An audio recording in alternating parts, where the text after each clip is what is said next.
Hello, and welcome to Sagas of the Sunless Reach, the Riddle of Rule.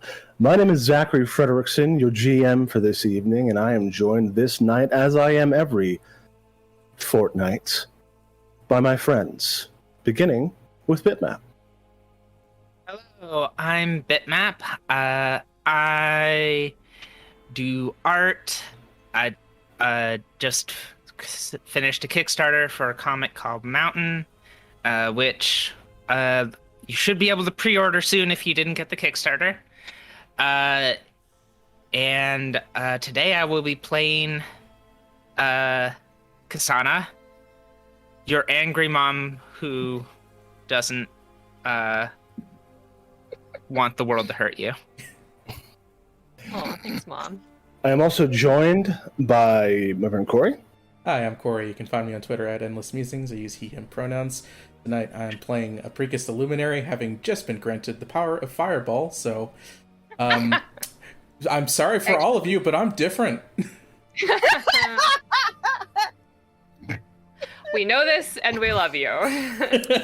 Yeah, built different. And Jade. I'm Jade. I use they, them pronouns. You can find me on Twitter, Jade Oxford Rose. You can find me on various podcasts from the Standing Stones Podcasting Guild. Go to stones_standing. You can check out the myriad of stuff. I'm on approximately 50% of them at one point or another. I play ORIN and NÄTTSKU. They will either patch you up real good or cut you in half with a scythe. Really depends on what side of the battlefield you're on. Don't piss them off. Solid advice. And Mab. Hi, I'm Mab. You can find me on Twitter, Tumblr, and Patreon at Little Lady Mab, and I'll be playing ELŻBIETA WRONA, who is currently having an existential crisis and has a new sparky boom sword. Very cool. You know, you win some, you lose some. You do both of those things, yes. My cat is biting my leg. Oh, Brad. Right. Sometimes you just have a cat. Oh, buddy! It's a friend. Criminal. Fluffy Maine Coon. Yeah, she's too small to be that, but some of it. She's like a Maine Coon, but Munchkin sized. A mini coon. Yeah, because she's got short legs. Like a toy Maine Coon, in the same way they have like toy poodles. Or a teacup Maine Coon. Exactly. She is a demon from hell and constantly bites my feet because I can't pet her while I'm doing this. I love cats, and yet we have things to do. we do. As I tell you that air, wind rustles through the leaves, and leaves crunch underfoot as the heroes of Rule range far and wide in the eastern reaches of the parish, searching for the place where giants weep. They've been searching for some time, and today they will find it. But before we get into what happens next, let's talk about what happened last time. Is it going to be me or you, Bitmap? Probably be you. Okay.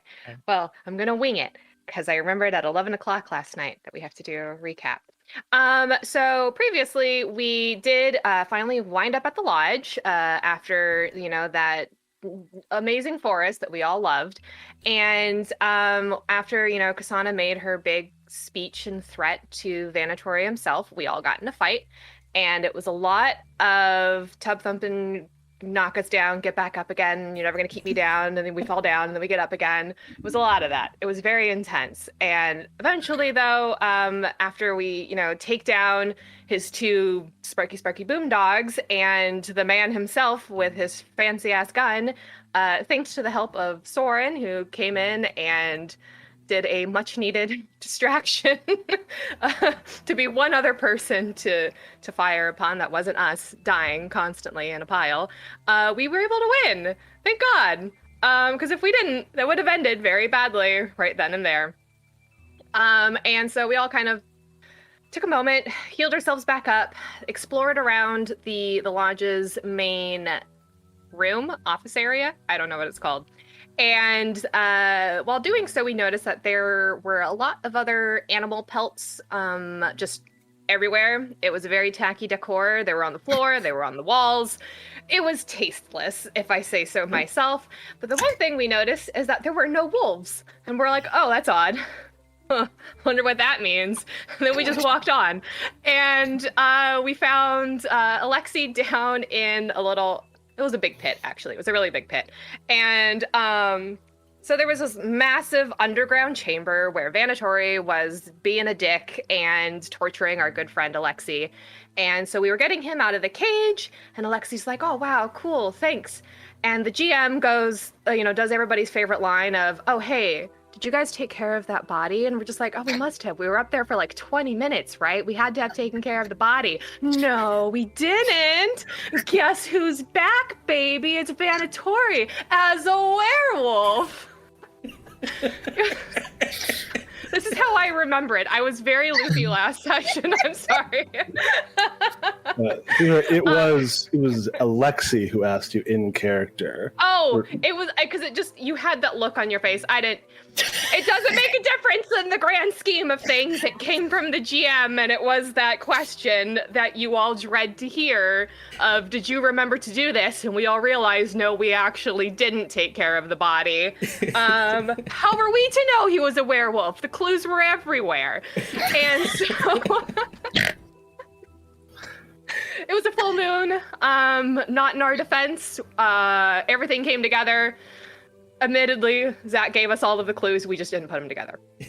So which is fine. If you had put them together and beheaded him after, then I wouldn't have had the cool werewolf moment. So yeah, it was a very cool reveal as we all freaked out. This is very true. We all learn again for the first time. Never turn your back on the body. Yeah. The one time that APRICUS doesn't burn the body, we suffered for it. And so, yeah, then we finally defeated him once and for all after KSANA goes down. What were you at? 5 times? 6 times? In told? It was a high number. It was a lot. Couldn't have been 6 because she would have died automatically. Okay, then it was 5. It was very close. But after... some 4 quick times. thinking, 4 times. I don't know. It just felt like so many. It was 3 in one fight and 1 in another. APRICUS encourages Alexi to mix up a little Quicksilver sort of potion and puts it on Orin's weapon, and we're able to officially behead him. Not Orin, sorry. The Vanatori. I realized the way I said that made it sound like we beheaded Orin. And we beheaded Vanatori, we won, we leveled up, and then we got some info dump. And so we learned a lot about what Errol was doing in his mansion, which involves fun science experiments. And that involved trying to force a changeling status upon our good friend Soren, and quite possibly also making some vampire children running around, and then I don't quite remember what was going on with the Bright Lady. I know KSANA was kind of freaking out over that, but by that point I had completely lost myself to the migraine sauce and was losing the trail of things. But KSANA was having a very big moment about the Bright Lady. KSANA does not like to be used by KSANA does not like to be used. deities. That's wrong. KSANA likes to be used by people. Important thing to probably mention as part of that big info dump was the whole inviting the gifted children to come and learn, and then they'd be sent off into Tarandaur and sending letters back, all fake. They are just prisoned at the fancy little letter writing machine that he used. Deep fakes all the way down. They're all neat science experiments now. And then we also happened to learn a bit more about the giants, because we also managed to finally crack into the contents of the notes in a flashback. So That's where we're sitting right now. We're sort of pursuing where the giants weep, which more obliquely referenced the giant's tears that APRICUS had discovered a while ago. Mm-hmm. Yes, and while he was in Vanatori's dungeon, hovering at the edge between life and death, Alexei had seen visions of a white figure who told him that you were coming for him to save him, and comforted him, and also told him that breaking the curse at the place where the giants have wept is the key to opening the way forward to freedom, which is part of why KSANA was having a bit of a spell, because she doesn't like the idea of extraplanar beings influencing your events.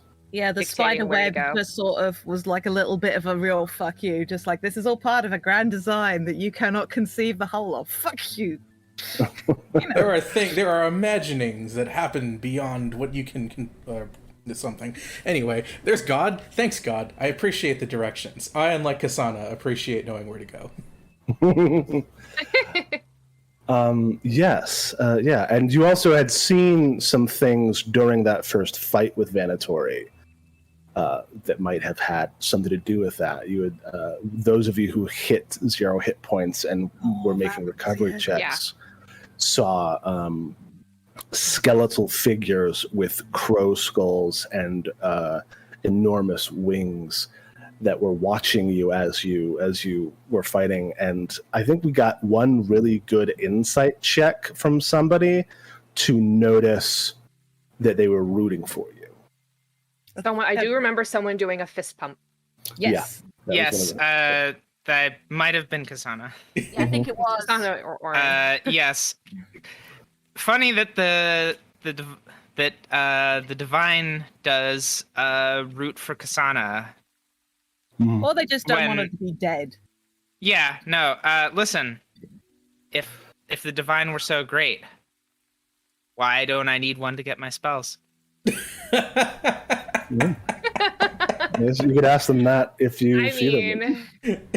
If God's so great, why could I cast magic? Yeah, I just tapped into the excess of life force in the world because there's all these undead around. Fuck you. I don't need divine gifts. Nothing's wrong with me. I'm fine. I'm 2 souls in 1 body, so I've got no. Yeah. And I don't really understand it. So a major thing that Professor Vitale mentioned to KSANA was try to actually trust and respect the people that I all called here. And that's what she's going to try to do today, is trust and respect the people in the party. Literally just told you stop, look, and collaborate. Stop, collaborate, and listen. Thank you. Alexei's back with a brand new scheme. Yes, and that is where we are now, as the 4 of you, Sajak, Alexei, and Soren Sitar, remained at the Vanatori Lodge to clear it out, to inspect it for any new anything that could be used, and also to call the rest of the Rams to it as their new operating base in Rule. You have effectively given the local rebels a fortified position from which to do the rebel things, which is very cool, very punk rock. Yeah. But that was a couple days ago, baby. Yeah, but that was a couple days ago. As you have been in the interim searching the eastern reaches of Tarandaur for the place where the giants have wept, searching for that mythical flowering vine that APRICUS learned about not too long ago, or I guess at this point a couple weeks ago, in your first forays into town. It's been kind of slow going. You found a couple specimens these kind of long vines with like white, almost lily-like flowers that glow softly in darkness. But you haven't found a place that is really like full of them, and you haven't found a place that really seems like it is the place that you would associate with such a grandiose statement. How has it been going as you have all been on this search? How's the weather been? That's for resident weatherman. Hey, Has it been like raining the whole time, or has it been fairly? Bitmap, what's the table you're using for weather in our Abomination Vaults game? I am using the Hexploration weather table. Ooh, is that from the GMG? Yes. Okay, well then I need to look at that. That, or I made it up based off of average rainfall in Portland. Fair enough. Yes, It's one of those two things. That's I tried both. I can't remember which. That's great. I added. Well, let's see if I can find a weather table in the GMG quickly. I just feel like it might impact mood and general attitudes. Yeah, I cannot. Okay. Well, if the map can't, doesn't. Let's roll a flat check. Okay. A DC 7. If you... No. A DC 16. If you succeed, the weather has been good. That's fair. Well, I've been Who's nominated rolling? as weatherman, so I'll roll the weather die. Yeah. The weather has not been good. It's been pretty drizzly. It's never gotten... It has not, in these last few days, ever gotten to enough of a storm that you could justify not going out into it. But it has been wet, and it has been a little miserable because it's cold, and you can feel blisters rising up in your boots. So the UK for 3/4 of the year. Got it. Sure. Can't even produce flame to light some things on fire. All the tinder here is wet. It's impossible to just recover from this for more than an hour at most. Even a few minutes would be nice. You need assistance. Oh, well. I can make you a poncho. Thanks, Mom. If you insist. KSANA would like to make a survival check just to, like, help everyone not be soaked. Cool. Yeah, absolutely. Give it a shot. That's not bad, but you are level 15, level 5 now. I wish I was level 15. That was good. These are some intense ones. I don't know. How bad is the weather, though? That's the real question. I guess it's not that bad. So yeah, you give everybody some like insulated like leather like booties to put in their shoes to keep out the water that wells up in the soles of their feet as you trudge through mud. Yeah, you can whip up some ponchos. They certainly wouldn't stand up to any real weather, but they at least keep a lot of the drizzle out of people's eyes. Oh, we can As do long it, as like, you keep up your core temperature and prevent fungal rot from setting in on your boots, you should be all right. Truly a miserable state of affairs, but this will help fend it off for a little bit at least. Sort of take the goggles and just kind of snap them on. Yeah, I've got my hat on, and so my face is dry, but I've got like just water all over it. Yeah. So, like, Orin has the hood up, and it's just that's probably been coded enough. So it's just like this is full on now a very tall hooded figure walking through the grey with a big fucking sign. So it's probably a good thing everybody knows who he is. Otherwise, that could be a really upsetting visual. Just like those Bloodborne enemies. Mm-hmm. Cool. Yeah. So it's been rough these last couple of days, but you have soldiered through because you have a job to do. And as the rain, the sprinkling, dusting of rain lets up, you come to a place that you think might be it. Do you see? Well, actually, I'll show you what you see. Wow. Ooh, it's pretty. Shiny. Yeah. You see ancient temple. All of the walls that still remain mostly intact since antiquity are sandblasted, any written word obliterated. The flowering vines of the giant's tears festoon the site of ancient stone and shallow puddles as the waning moon, peeking through the clouds, glitters in the water. There's a pressure here and a stillness as the night birds and crickets cease their songs as you arrive. The only sound comes from the rustle of wind through the leaves and your feet on the ground. The bones of an old temple rise out of the murk, a small platform at one end still holding a lump of pitted stone in the vague spirit of a shrine.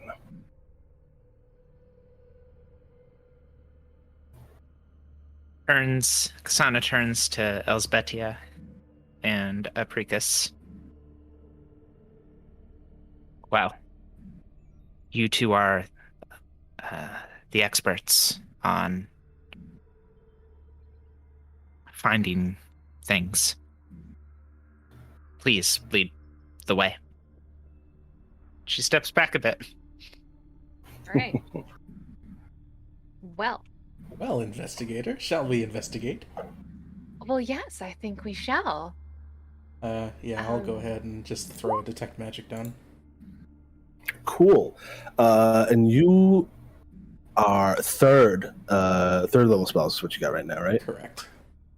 Cool. So you would learn the highest level effect within range the spell detects.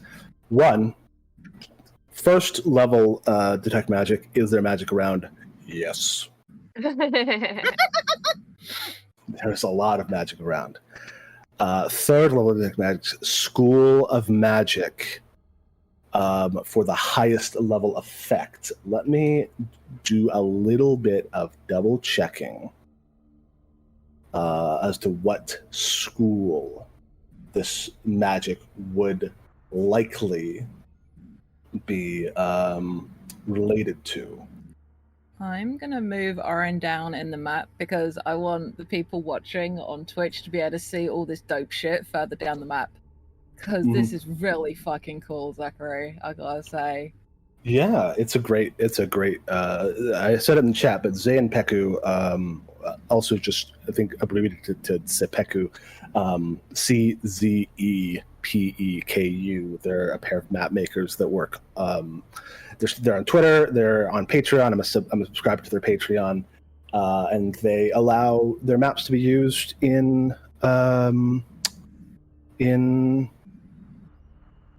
stream games. So thank you very much to them.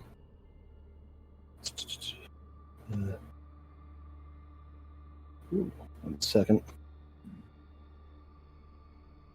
Oh no. Okay, you got that? Yeah. Anyway, this. Oh, it's in the wrong. I was looking up what all the spells in this thing are, and I put in the wrong. I typed in transmutation, which is not what this is.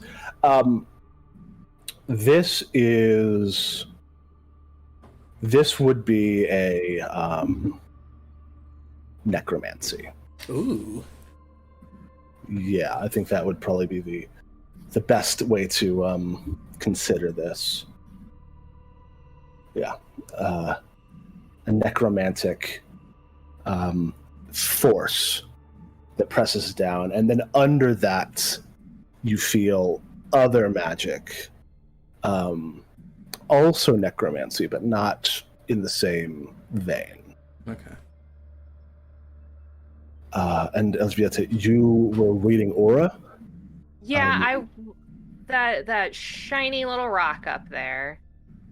Cool, yeah.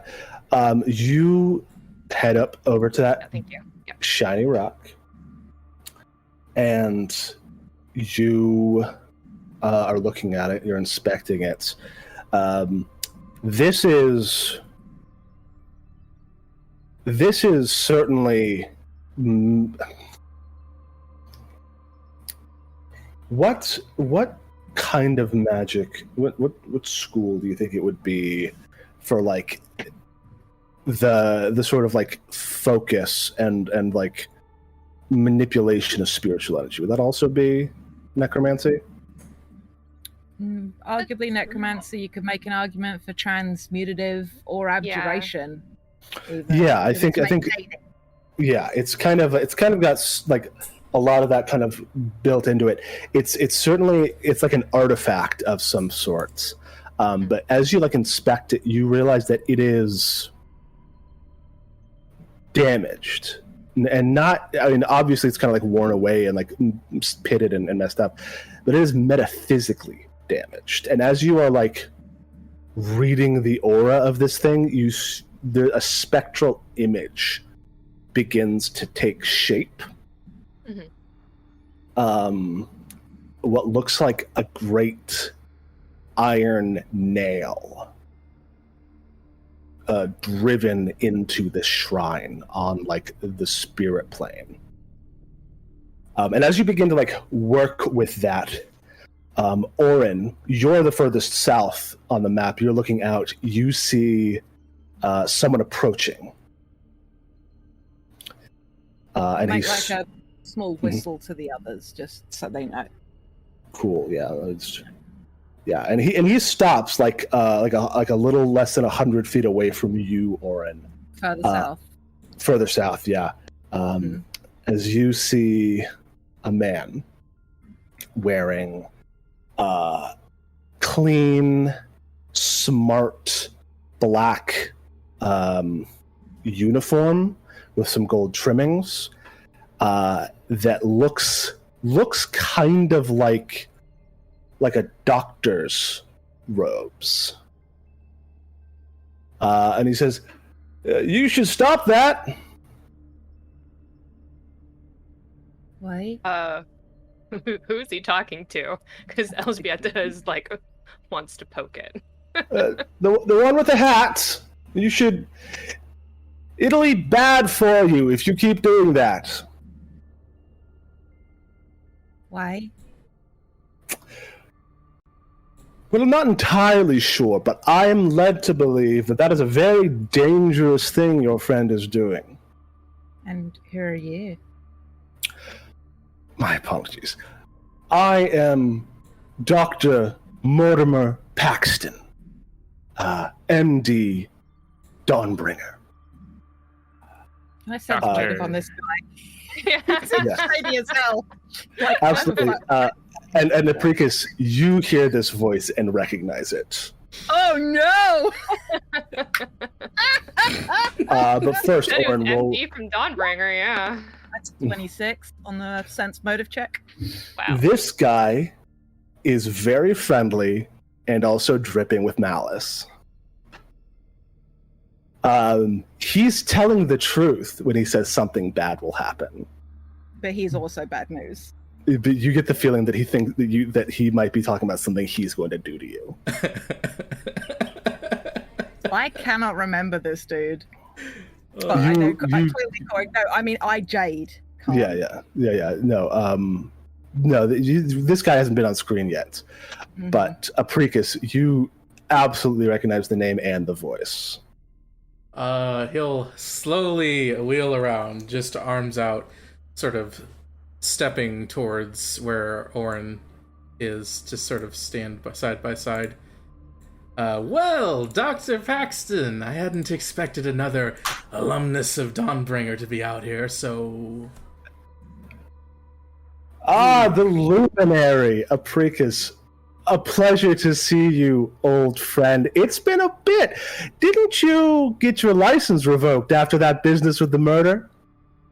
A license does not stop one from studying, and last I checked, this was not an approved site, so I don't see the issue. No.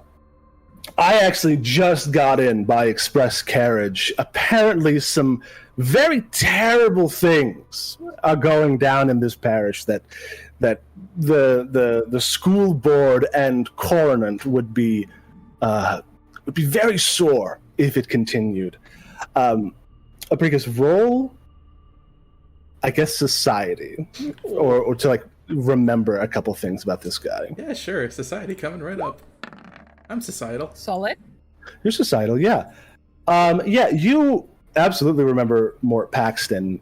He was in your class, though he is not a he's also a wizard, but he's not an evocationist like you are.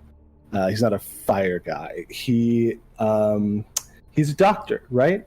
You remember that he loved to learn from the human body.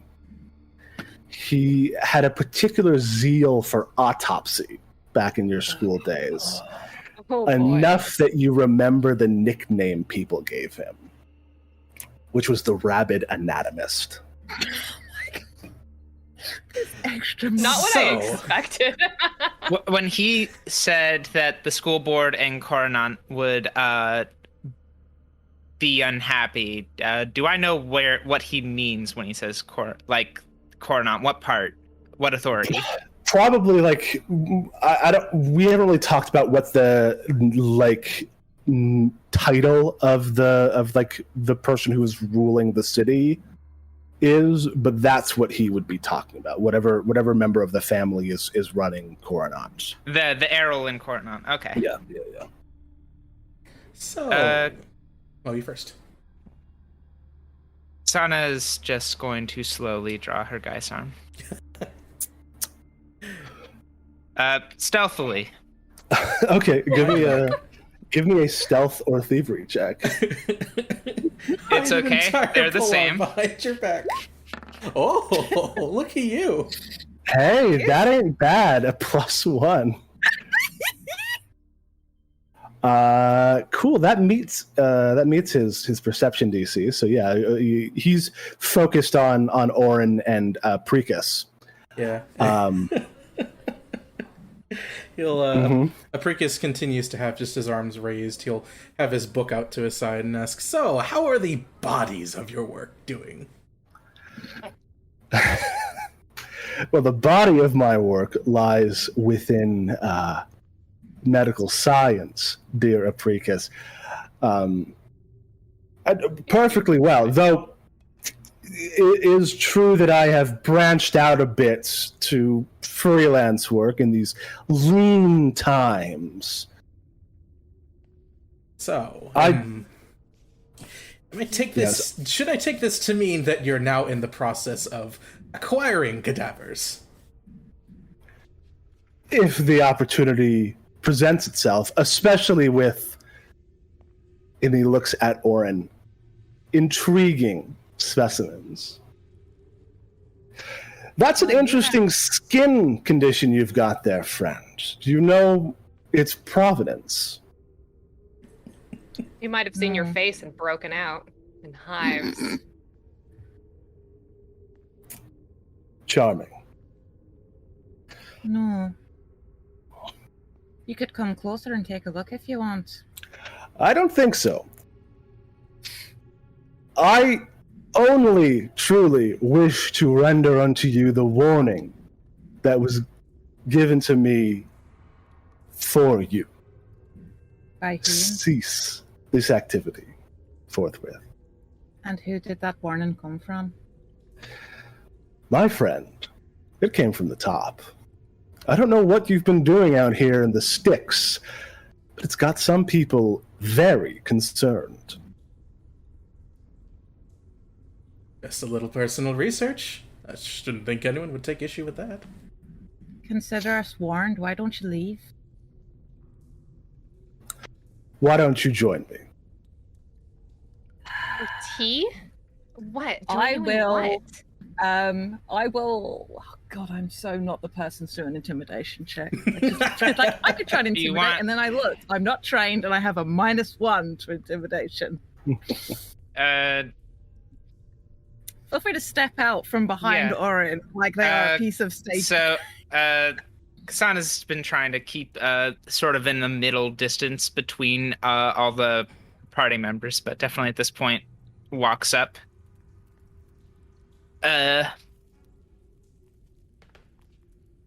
Holds the guy's arm, at her side, almost like a walking stick.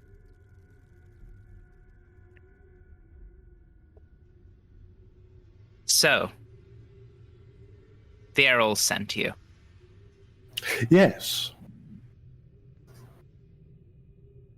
And you want us to go with you to meet with one of the local Errols, perhaps, or return to the capital. What is the next step here for you? Well, the first step is ensuring that you don't disturb this site. And I need to ensure that. So you coming with me is the easiest way to make sure you don't come back.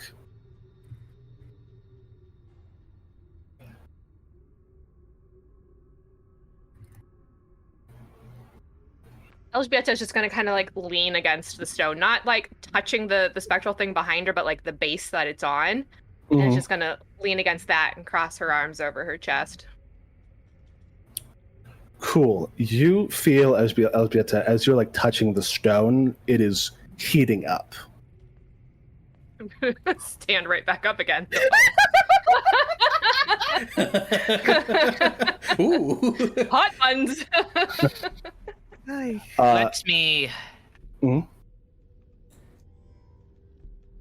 Let me make something very clear.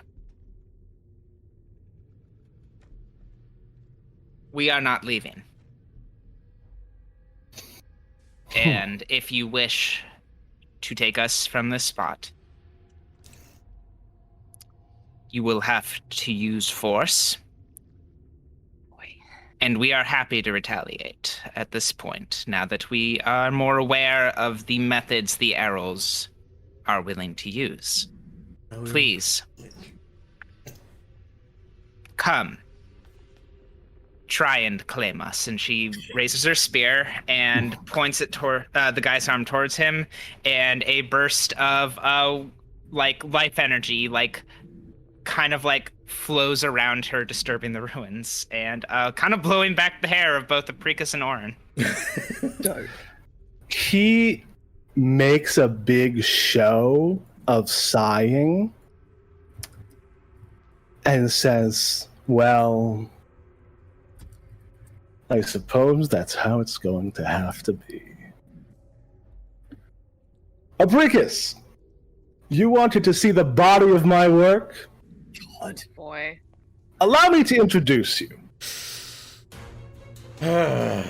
As he raises his arms and Just got a here. horde of zombies climbs out of the ground. Well, it's a good thing I just got a blunderbuss. Oh God. Oh, this. All right, sweet. Okay, all right. May I roll for initiative? Yeah, we should with all. Intimidation. Absolutely. Yeah, we should all roll for initiative. May I Also, use- yeah, I did.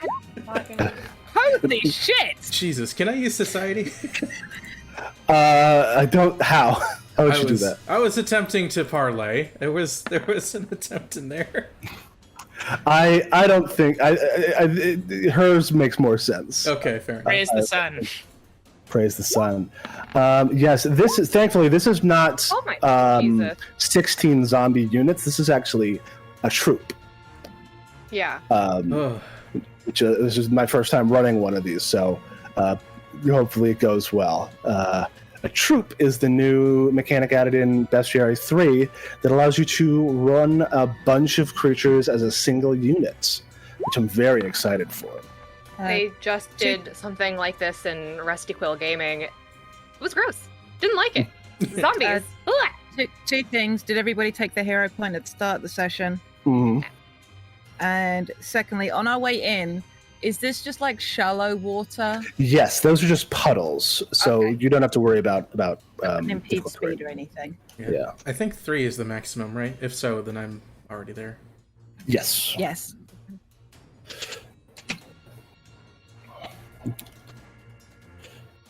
Hell yeah! Just spotted yield specters.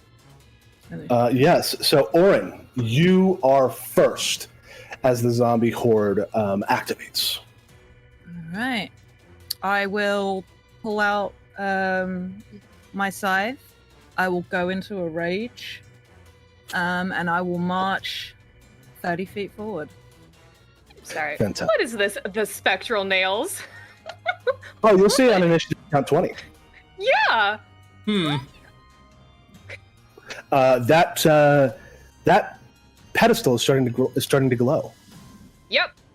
This All is right. fine. Cool. So that's Orin, ELŽBIETA, that's you. Cool. Ooh. How dangerous am I feeling, fam? Fucking go ham. Are you gonna poke the Because rock?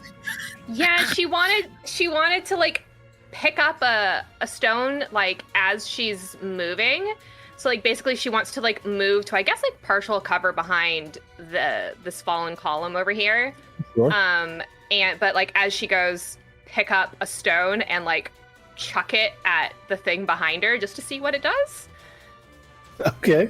Sure, yeah. You move forward and then huck a stone, Yeah. and it bounces off the thing. All right, doesn't do anything. Doesn't do anything. Okay, cool. Then I'm just gonna. Yeah, don't be next to it. No, God, no. I know. It's like I'm at least 30 feet away right now. My movement speed's 25. Hold on. That's not my. All right, I'm 25 feet away from it now. And so I'm just gonna kind of hope blast radius isn't too big when it goes boom. And I guess I'm gonna just. I would love. Well, I mean, I didn't get a chance to say what my case was that I was studying, but it was going to kind of be what is going on with the giant's tears. But I would like to study the zombies to see like tactics, what would be good. They're like way too far away for me to shoot, so I'm just going to kind of like wait, but I want to study them. Yes. Yeah, if you want, you can recall knowledge on them. You won't be able to have declared them the subject of a lead because that takes a minute of preparation. Right. Yeah, and I was going to say it's Could have declared Mort Paxton the subject of a lead because you had more than a minute of conversation with him. Okay, because I can have 2 leads. Yes, but the zombies you can't, but Mort Okay. you can. All right, I would love to recall knowledge about some zombies because also it does kind of lie into what she had done before this, which was A monster hunting. a Yeah. monster hunter. Should I roll hunt or should I roll occultism? These are not a hunt. These are No. undead, which falls under religion. Religion. Yes. I got 20. 20. Yeah. Yeah. This is a zombie horde. Mechanically, it's a shambler troop, which is a troop of zombies all acting in concert, controlled by an external force or just their own hunger. They, like in general, large groups can like move up and like form around people, but they can't usually like spill their space into other people. Zombies can. They can just glob around people because they're much less organized and people can move into their space. Right. Okay. Disgusting. Yeah. So it's an ability they have called Grave Tide. But you also know, one, as all zombies, they are weak to slashing damage and positive damage. And as a group, as a troop, they are weak to area damage. Cool. That's kind of So pretty good. what? Yes. And then also, just because I forgot to ask, what kind of damage does my blunderbuss do? Like what dice? Like what the statistics are? Yes. This Does that count as area damage? it does not. Well, Oh, okay. it can. It can. In a certain sense. Okay, then we'll not worry about that. I'll send the PDF of from the old playtest in the chat, and you can just look at that, and that's where it comes from. Sure. Thank you. Cool. Sweet. And is that your turn? Yeah, I don't want to get closer right now, but No, fair. Yeah, understandable. Sweet. KSANA the spear, that is your turn. Sana moves up 25 feet next to Orin and casts Disrupting Weapons on her Geisarm and Orin's scythe. Ooh. Your weapon, both our weapons now deal 1d4 positive damage to undead. Nice. Thank you. And Sick. That's your turn. Fantastic. Next is Mort Paxton's turn. And he says, this is unfortunate because, of course, I detest violence, but I am looking forward to seeing just what area of the brain, just what lobe, lets you make such stupid decisions. Zach's not And then making he like charges the forward. And yeah, he moves forward, just like ahead of his zombies, which will be moving after him. And then he says, that was one. Wait, let me see. How many? Yeah, that was one stride. swimming through zombies. They part for him. Crowd Through the Red surfs. Sea, yeah. They Yeah. lift him up and they just like shunt him forward. And then he raises a white glove and snaps, and a little arc of electricity shoots at. I believe you're both in range. Yep. Ooh, not 5 feet. quite. Instead he just points two fingers, and a little ray of icy energy streaks towards Orin. Okay. Not gonna pull out the big guns quite yet. Thanks. And that's your mistake. It's a 29 to Orin. That does it.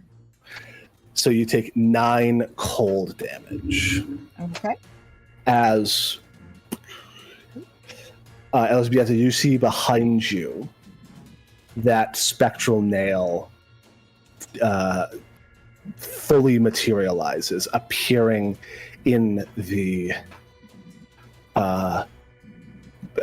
mortal plane, and then from it you see 2 bolts of light streak out to hit Oh, dear. 2 other points, Uh-oh. Oh dear. and from them 2 bolts of light streak out to hit another point, and then once more Uh-oh. to hit a Uh-oh. fifth. Uh-oh. Uh-oh. Uh-oh. Oh, it's a Okay. ritual. Oh, no. Okay. This strikes me as possibly bad. Yes. Little.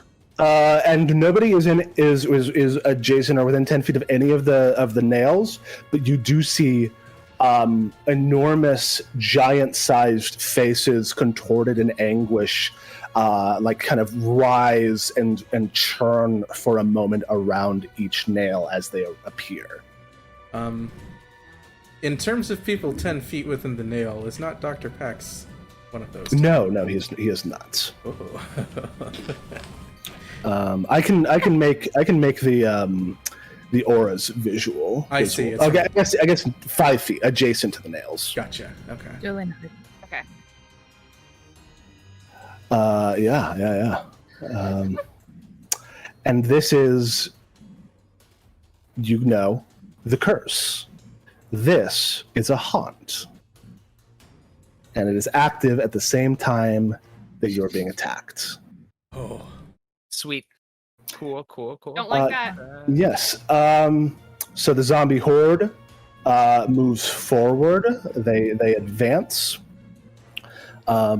This guy moves here. This guy moves here, and then they all shamble forward. How fast are they going to shamble forward? They have 20 feet of movement, so they shamble forward with 2 actions.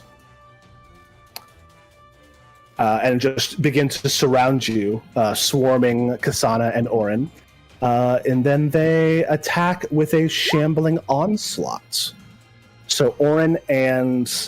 Does my deny advantage help me at all here? No, because they're not attacking you. This is a saving throw. They're using 1 action to perform. No, they can't. They're slowed. They're zombies. So they just swarm around you. And they can't do anything else yet. Okay. APRICUS, that is you. Okay, the one thing I wish is that I had some form of template to tell where an area 50 feet across would be, without somehow also implicating ORIN and KSANA in what I'm about to do. Mm-hmm. So, with that intention announced, just gonna do a little bit of a widen spell, and then energy starts to build around APRICUS's hands as he raises it high above his head, and a fireball begins to grow. Oh, cool. Yeah. And where are you casting that fireball? Ideally somewhere out here in the water where he wouldn't hit. I think it should be right about here. Yeah. Yeah, so you can get like that. What, 1, 2, 3? Yeah, that. Yeah. So that I'll hit around cluster. this edge, but I'll also implicate Mr. Paxton here in the blast. Fantastic. And Fireball. Fireball. Fireball. You'll love to see it. The classic You love- fireball. we've made it, everyone. We've got the fireball. The damage, however, could have, delivered a bit better, I think. 16 ain't too bad. So I'm going to roll for Mort first, who was a lot of fun. Mort fails, takes the full 16, and goes, ow, fuck! I learned a few new tricks between here and there. How do you like it? I don't! Stop that! And the zombie horde also fails, taking not just 16, but 21 damage. Oh, yeah. As a few of the zombies on the edge, incinerates. Very cool, APRICUS. Round 2, ORIN, that is you. All right. Can I ask what happened to the nail? Did it get hit at all, or no? No, it didn't. Okay. It's a haunt, so it's completely intangible. Okay. Oh, okay. You need to do Alrighty. other stuff. Let's take a swing, baby. Got that scythe charged up with that good positive damage. Mm-hmm. Swing. And the good thing is, because KSANA's basically behind me, I can just go in an arc because this is fun. Mm-hmm. Visually, that's what I'm doing, even if not mechanically, because that's a specific thing. But Yeah. Absolutely. 27. Yeah. Woohoo.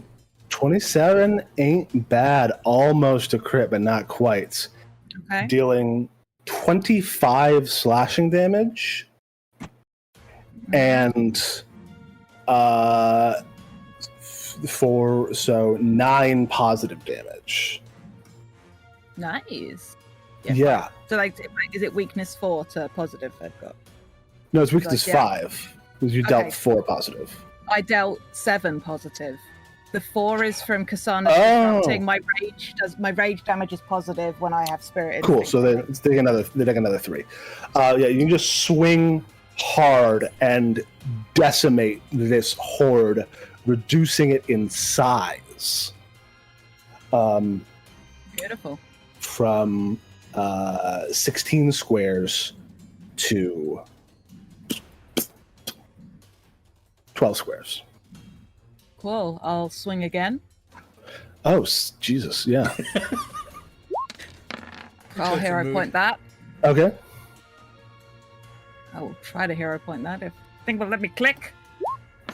Fuck me, running. That will unfortunately not do it.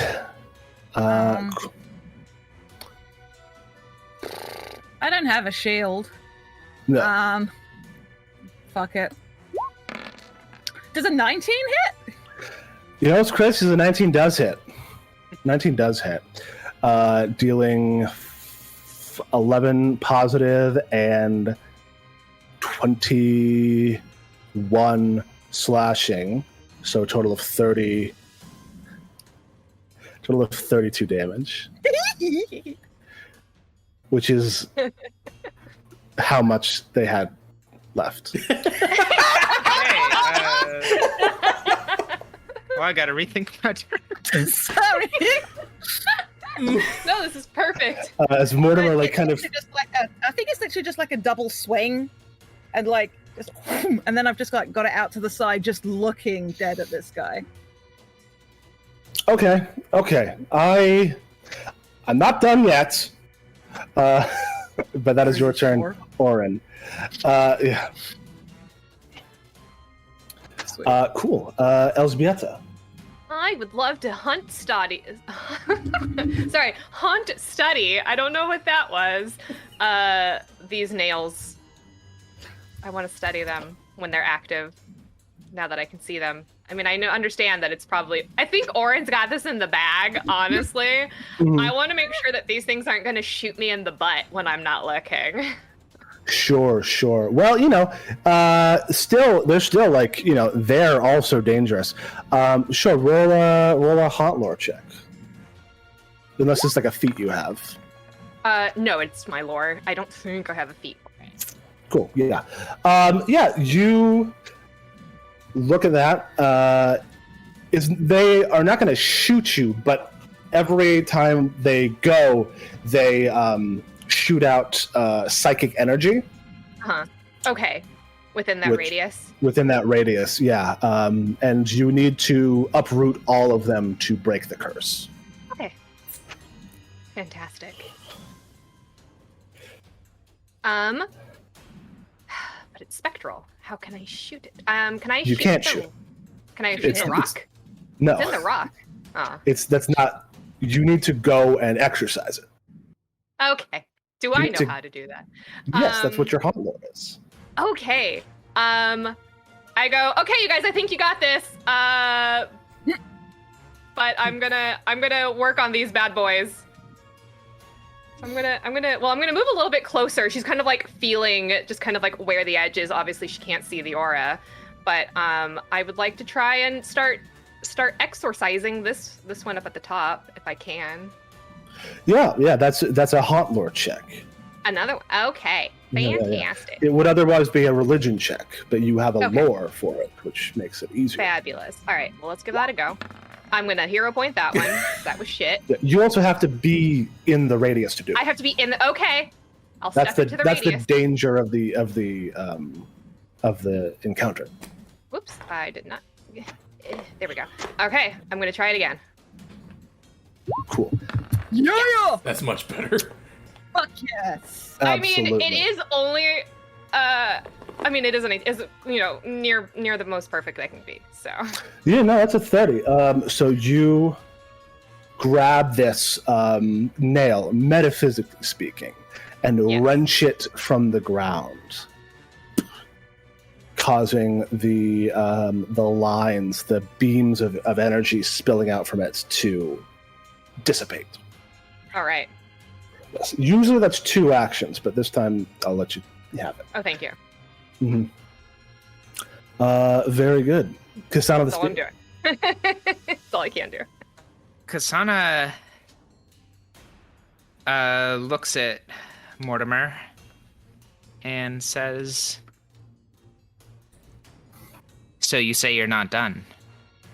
No! Show me." And she delays.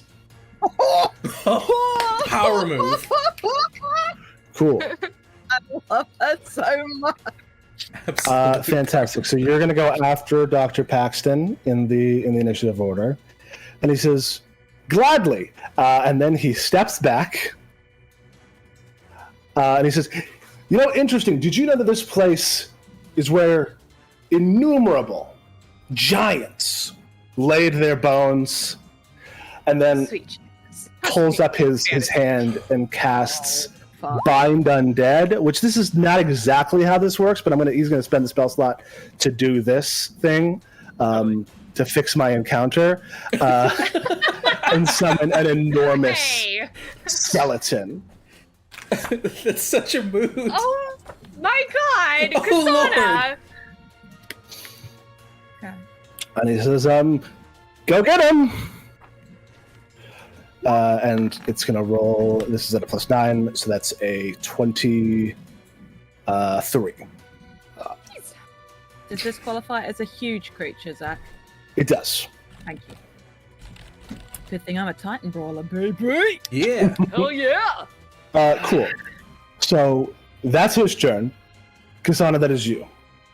Sana takes her guy's arm, moves it towards him and says, and a searing light starts running along the pole and blasts out at the skeleton as she casts searing light at 3rd level. Okay. That is a 17, which unfortunately does not hit. I spend a hero point. Sounds good. Well, yeah, that'll hit. That'll hit, KSANA. Yeah, look at that damage!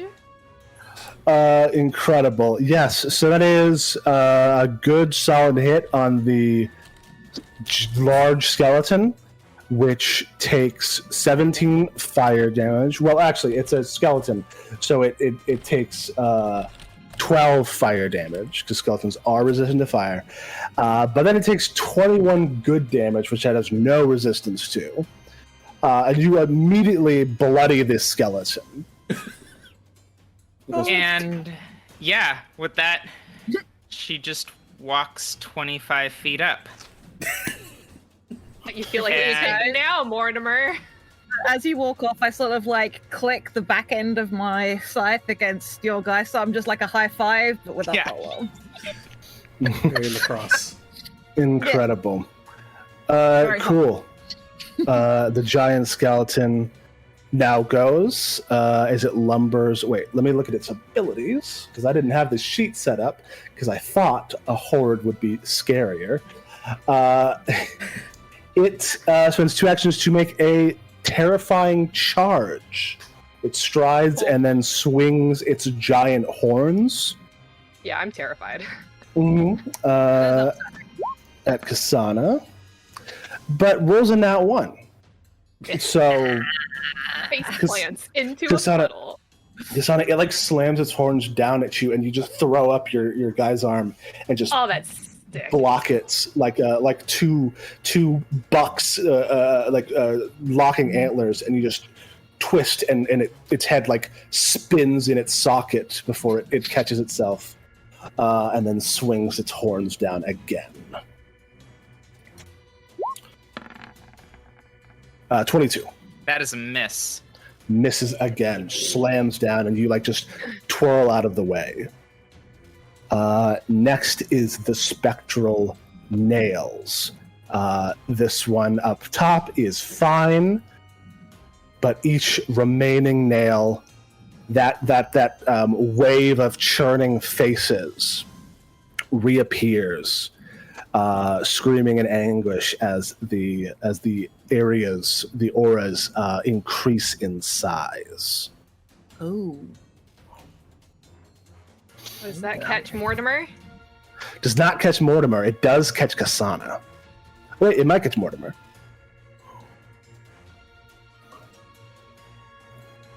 Does not catch Mortimer. Oof. Motherfucker. Yes. It also catches the skeletal giant if that affects it, but it probably doesn't. It does not, because it is mental damage. Oh, It's psychic anguish. No thoughts, head empty. Big skeleton. KSANA, make a will save.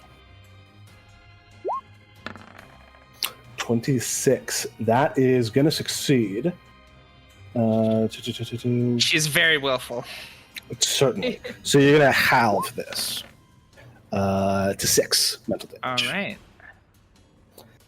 Cool. Next would be the zombie horde, but they're dead. So it's APRICUS' turn. Ah, you think you can escape hiding behind that large oaf, do you? Yes. He'll sort of wave a hand up in the air, just in a sort of pistol motion, and fire off 3 magic missiles at the duck. Fantastic. We have muskets and he just uses his finger. Ping, ping, ping. Fantastic. That's 10 easy damage to Dr. Paxton. He goes, oh, ow. Kind of coughs a little bit as like one hits him in the sternum. Very good. Round 3, that is ORIN. All right. I will use. Yeah, I think I'm going to have to use 2 actions to stride twice in order to get into a flanking position with KSANA. Cool. And then I want to try and trip this bastard. Sweet. Roll an athletics check. I have the trip on my scythe. Cool. Yes, then roll a scythe attack. Thank you very much. Oh! Yeah, you hook your scythe under its leg and just yank, and it just goes straight onto its face, dealing an additional D6 of damage. Oh, that's fun. Yes, which is bludgeoning, which skeletons are not resistant to. It just slams down into the No ground. good, very bad day. Lets out like a roar. And look, I've written on my says like, your skeleton is puny. That's categorically incorrect. It fell over like Joe, like me. ELÇBIETA, that is your turn. Sana laughs actually at that. I'm gonna warn everyone to start backing up away from the nails and. Oh, geez. I can't reach one in time because then it will catch me in its aura. I'm just gonna kind of. Well, let's see. Let me see something. This guy's so far away. Yeah, it's a tall map. Well, I mean, it's No, mostly boy. we are literally on opposite ends of the map, me and Mortimer. Mhm. So like, I can't do much. So I am gonna go ahead. I'm just gonna run forward 50, just to get a little bit closer. And then. Did you want to go at an angle map so that way on your next turn you can nip in with one action to get one of the nails? I was thinking about that. Or I was just thinking about trying to shoot Mortimer's smug little face. I was like, you're the person with the best chance of breaking this curse. Honestly, by Yes. far. Yep. Just Yeah, okay. So Nothing then, wrong with well, getting in position. yeah, then I'll just kind of like go over here and It's kind of the tension of this encounter, you know, where like there's a fight going on, but also the haunt's getting worse. yeah. So I'm gonna wait for it to pulse and expand before moving in. Sounds so yeah, I'm just gonna. Would that be holding? You could My actually, turn. if you only spent one action to get closer, you could spend 2 actions to set a reaction to stride once it is pulsed. No, I have to move 2 actions to get within range. Well then, yeah. So then, cool. Then I'll just wait for my next turn. Cool. That's Mortimer, and he says, "Yes, but the skeleton isn't one. It isn't small. It's a very big skeleton. They're called giants, and also, this is actually good. I actually like this because you've lined up perfectly." And then he shoots out his hand, and a line of black energy fires from it as he casts Grim Tendrils in a 30-foot line, which misses KSANA. But Orin, you make a fort save.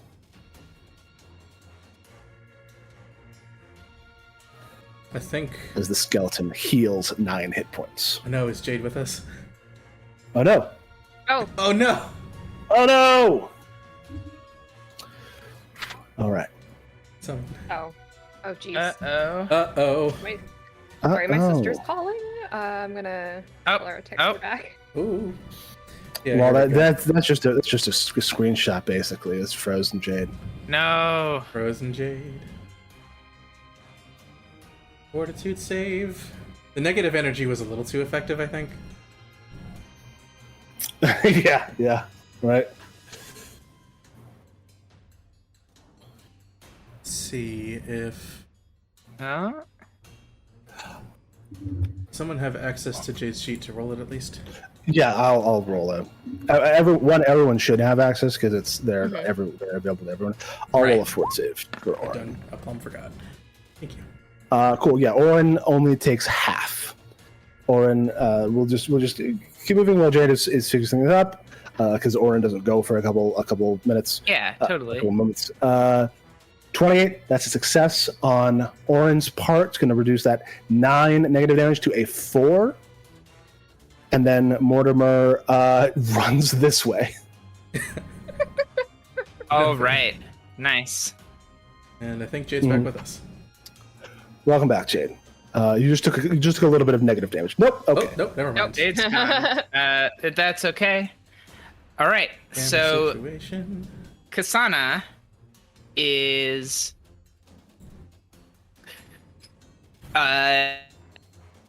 grabs a part of the skeletal giant on the ground and heals it at 2nd level. Fantastic. The giant will roll its own fort save. Ooh, that's a good heal. This is just your divine sorcerer harm blasting people again. Listen, don't fix what ain't broke, right? For sure. Cool. Succeeds at 6 damage to the skeleton. Excellent. And with that,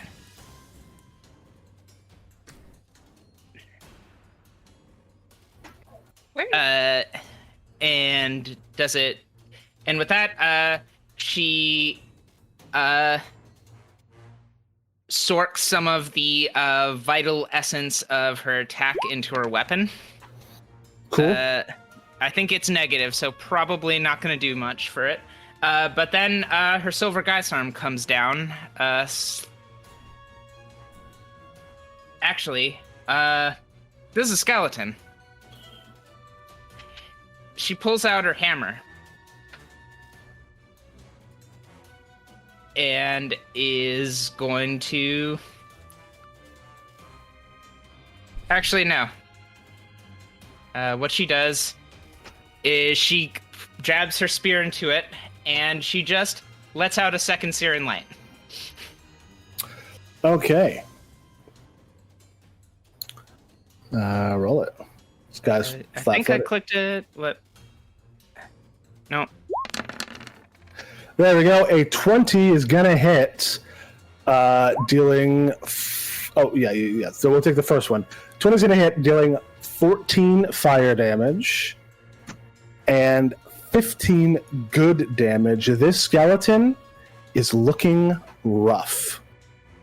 If he had not cast negative damage on it on his last turn, it would be destroyed now. But it's a skeleton's turn, and it stands. And it doesn't really have the capacity to be angry, but it is going to pull back this enormous rusty glaive and swing it down with force on KSANA. So 26 hit. 26 hits, dealing 13 slashing, and then it drives its horns down on you. It's a miss completely, and you bash its head aside. Next is the spectral nails, which we're actually going to see if they increase again. And they do. Oh, God. Oof. Oh boy. No problem. No problem. None whatsoever. Just gonna make that will save. Yep. Will save. Will save. We'll save. Save. Cool. That's a success for KSANA. That is a failure for ORIN. I'll roll the damage, and then you will have it as appropriate. So it's 8. 8 to ORIN, 4 to KSANA. Oh, I forgot right. to type in the +5. Very cool. As those moaning spectral faces of the dead flare out of the nails. APRICUS. Okay. Yeah, Kasana's grit her teeth like through all this. Let me just take a quick check to see how close KSANA is. Not close enough. Alright. APRICUS will, I think, if I can get to a point within 20, 30 feet. Yeah, I can. So I'm going to go ahead and budge over here. And have some fun out there, KSANA. Enjoy yourself. Get a little quick. Zoop. Okay. So from his fingertips, he'll sort of plant them on the ground, and almost as if it was a pair of like winged feet, they'll sort of shoot down and affix themselves to KSANA's ankles for a little boost of speed. Hell yeah. More than that, boost to everything. Yeah. Power. Badass. Round 4, ORIN.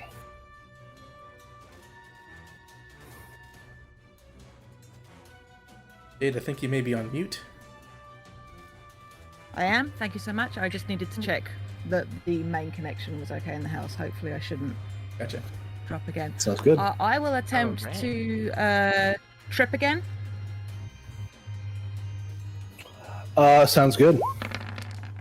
Yeah. 7. Yeah. Yeah, that does it. It's not a crit. No big but it does baby. Stay Alright. down. Just this enormous, just giant folk skeleton. Okay. And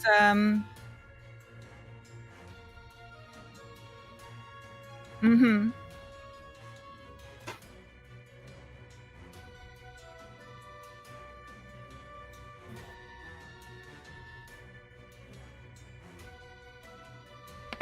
Ah. 14 will not do it, unfortunately.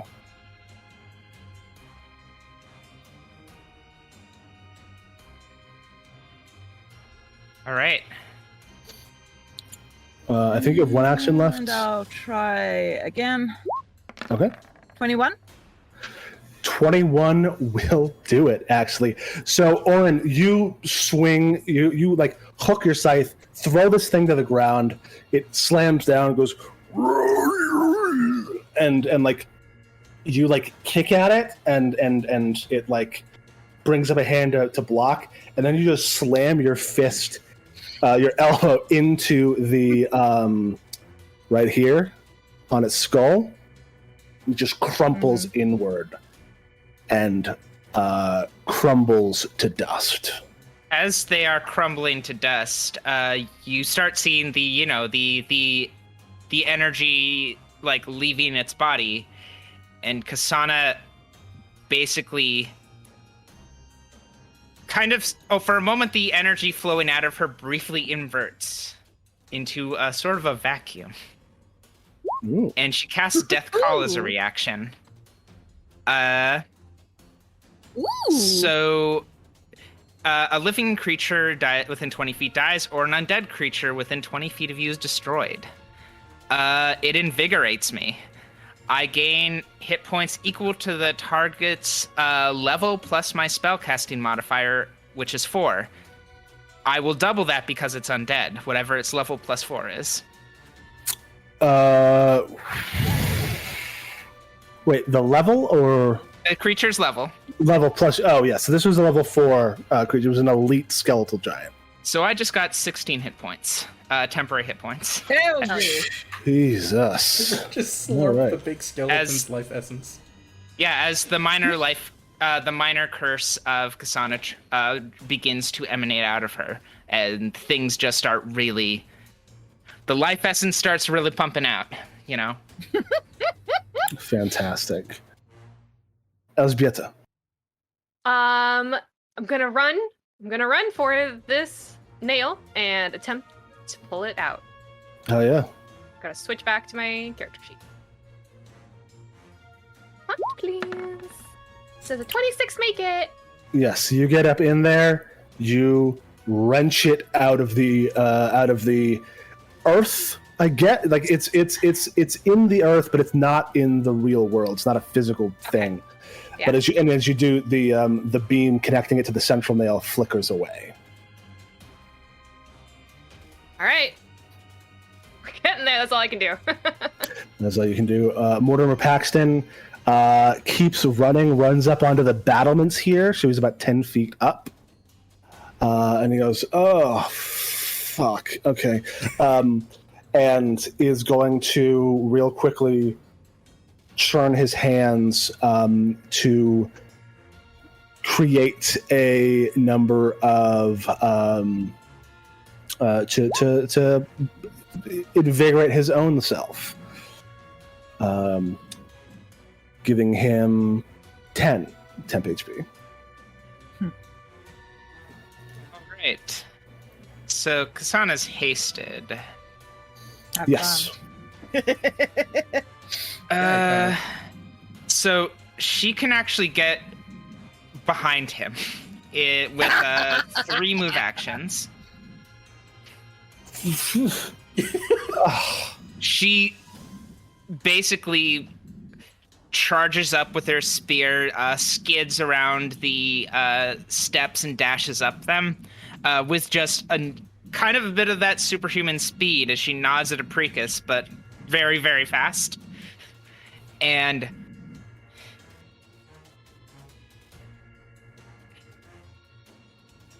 she says, I would ask if you know what you serve, but it's obvious that you do. And she slashes at him. And misses. He like just hits the deck and goes like, yeah, I know. 100%. 100%. Roll a flat check. I like this guy. Roll a flat check for the nails, which they fail. And they do not increase this round. But ORIN is in their radius, so ORIN makes a will save. Oh, yeah. And that is a failure. It's not a high will save. 14 mental damage to ORIN, a psychic damage, and then it is APRICUS' turn. Anytime you want to stand down, Doctor, the offer's open, but, well, you look a little too in good health. I'm considering all my options, but I think I can turn this around. Do you? Well, let me give you a little incentive. And he'll sort of make a drawing motion across his body as he'll fling off an acid arrow. Fuck yeah. 24 is going to hit Dr. Paxton for 5 acid damage. So good. Which eats into his temp HP, but it continues to deal persistent acid damage at the end of each of his turns. And then APRICUS will sort of spin his finger around in the air and follow that up with one more force bolt. Nice. Fantastic. And taking another 8 to the good doctor.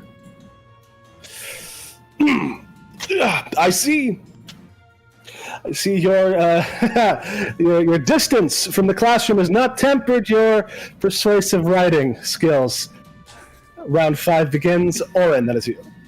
All right, I'm gonna follow KSANA and head up to be next to the not so good doctor, and I would like to try and trip him so he falls down into the aura.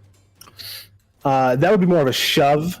to then I'll move make a him sharp attack. through his. Yeah, absolutely. Can I still just use a scythe attack or do an athletics check to do a It would be shove? an athletics check because yeah, I don't you need believe to your try scythe it. doesn't have shove. Quite right. Throw him off a 10-foot ledge. It's Oh. fine. I'm looking at that going, why is that at -5? It's because it was set to do as a second attack. I was like, why is my athletics modifier so low? It's not. That's just a shit roll. That is unfortunately a rough roll. He is not a very fortitudinous man, but he still has more than 15. As he goes, oh! It just ducks under your like sweeping arm. Mm-hmm. Don't suppose he has like a -2 to his fortitude because of being flanked or flat-footed. He does Makes not, a difference. unfortunately. Fair enough. And he goes, okay, I can feel the hostility here. ELŽBIETA, that is your turn. He's such a little tit. Oh, this poor man. He's a smarty boy. He's the antagonist, and I say, oh, this poor man. I love Yeah, him. I'm gonna go ahead and just move across to here and wait. Just wait. It's like, it looks like you guys got it. Good job, everyone. As I run across. Yeah. It is Mortimer Paxton's turn. He says, yeah, they totally, you don't got it. They totally got it. Don't come over here. He says, miss, you seem to have such an impressive monopoly on vitality. Maybe you should spread the wealth. And shoots out his hand in a vampiric touch at KSANA. All right. I make a fortitude save. Hell yeah! I'd rather not. You spit in his face instead. And he goes, can't blame a man for trying, and hops over here.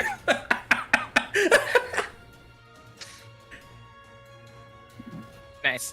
All right. Just keeps running. KSANA, that is you. KSANA. Oh, and he takes 2 poison acid damage because of acid arrow. Rolls a flat check. Sorry, I always remember this in the next person's turn, and continues to take persistent damage. Yeah. So KSANA is going to just lay on hands herself, and with the reduced curse, that is 16 health. In addition to the 16 temporary health she has, she's up to like 94 health now. And just you see the energy of that spell get sucked into her guy's arm as she leaps over the gap as well.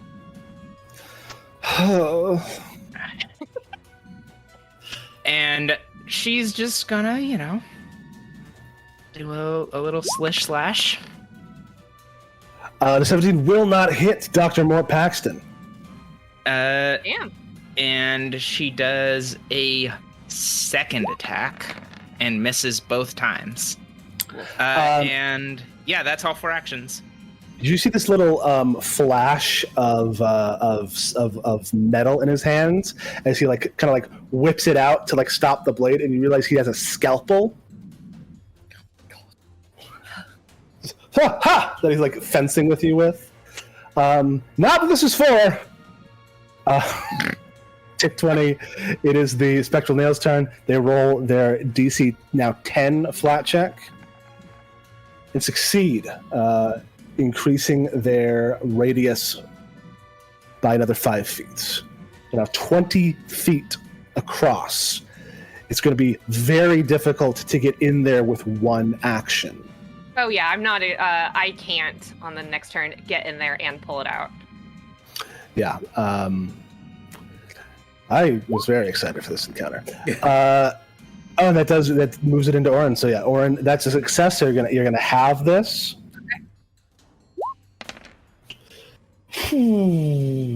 Down to 8.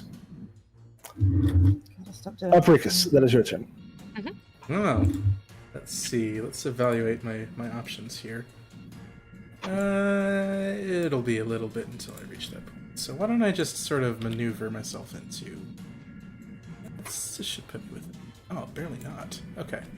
That's fine. Yeah, he'll sort of consider the situation a bit, and instead of going for more witty retorts, as he is wont to do, in this case, he'll just sort of consider it and, that. Point his fingers, and a bolt of lightning will scream forward from him. Wait, will it? Because that's more than 30 feet. Is it? Oh, right, that's right. This is Electric only a arc is 30 30-foot feet. range. Dang it. Yes, electric arc is the short one. That's the short You one. can step though, That's... or stride a bit.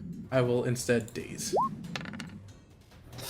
Fantastic. You let loose a jolt of psychic energy to Dr. Paxton. He succeeds, taking 3 damage.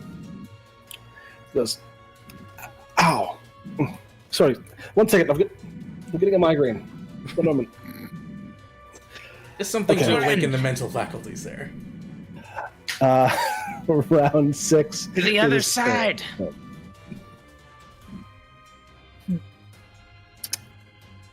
All right. Yep, I'm gonna join the party over on the other battlement, and I'll use a stride. And basically, I kind of want to flavor it like I'm running over, and I'm gonna sort of like spring a little bit off that wall to just like try and swing down on him with the scythe. So, Cool. does a 20 hit him? A 20 just barely hits Dr. Mortimer Paxton, dealing 11 slashing damage. So where did you end up? Base. Yeah, sorry, I should know. I'm basically should- sort of yeah. there. But I should hit alt so I can be there. And basically, is this how high is this wall? on the side? It's not very tall. And but I'm not very stood high. on that. So would that be balancing or? No, it's Okay. thick enough. It's wide enough. Okay, cool. You go and just really just slash bloody furrow down the doctor's pretty, like, beautiful black robes. He goes, "Ow! Ow! Okay! I give up! I yield!" I would like to, nevertheless, try to grapple him with my final. I have manacles too. Yeah, but you're all Nice. over there. Yeah, I know. I mean, like, if you want to drag him behind you. That won't do it. No, I mean, it takes a little bit more of time to like, but yeah, he just is holding his arms up. ELŽBIETA. Okay, well, I'm gonna be stuck in a door no matter what I do. So I'm gonna move in and make a pull for it. I'm gonna pull it. Cool. Weird. Like, Well, because you need 2 I actions need to to, pull. yeah. So I'm gonna I'm gonna Get be a ready grip. to pull. I had to Get a get 2 grip to on run it. in. Okay. Yeah. Yes. Okay. Cool. Yeah. So we'll roll that at your next turn. It's Mortimer Paxton's turn. He has given up. He still takes that acid damage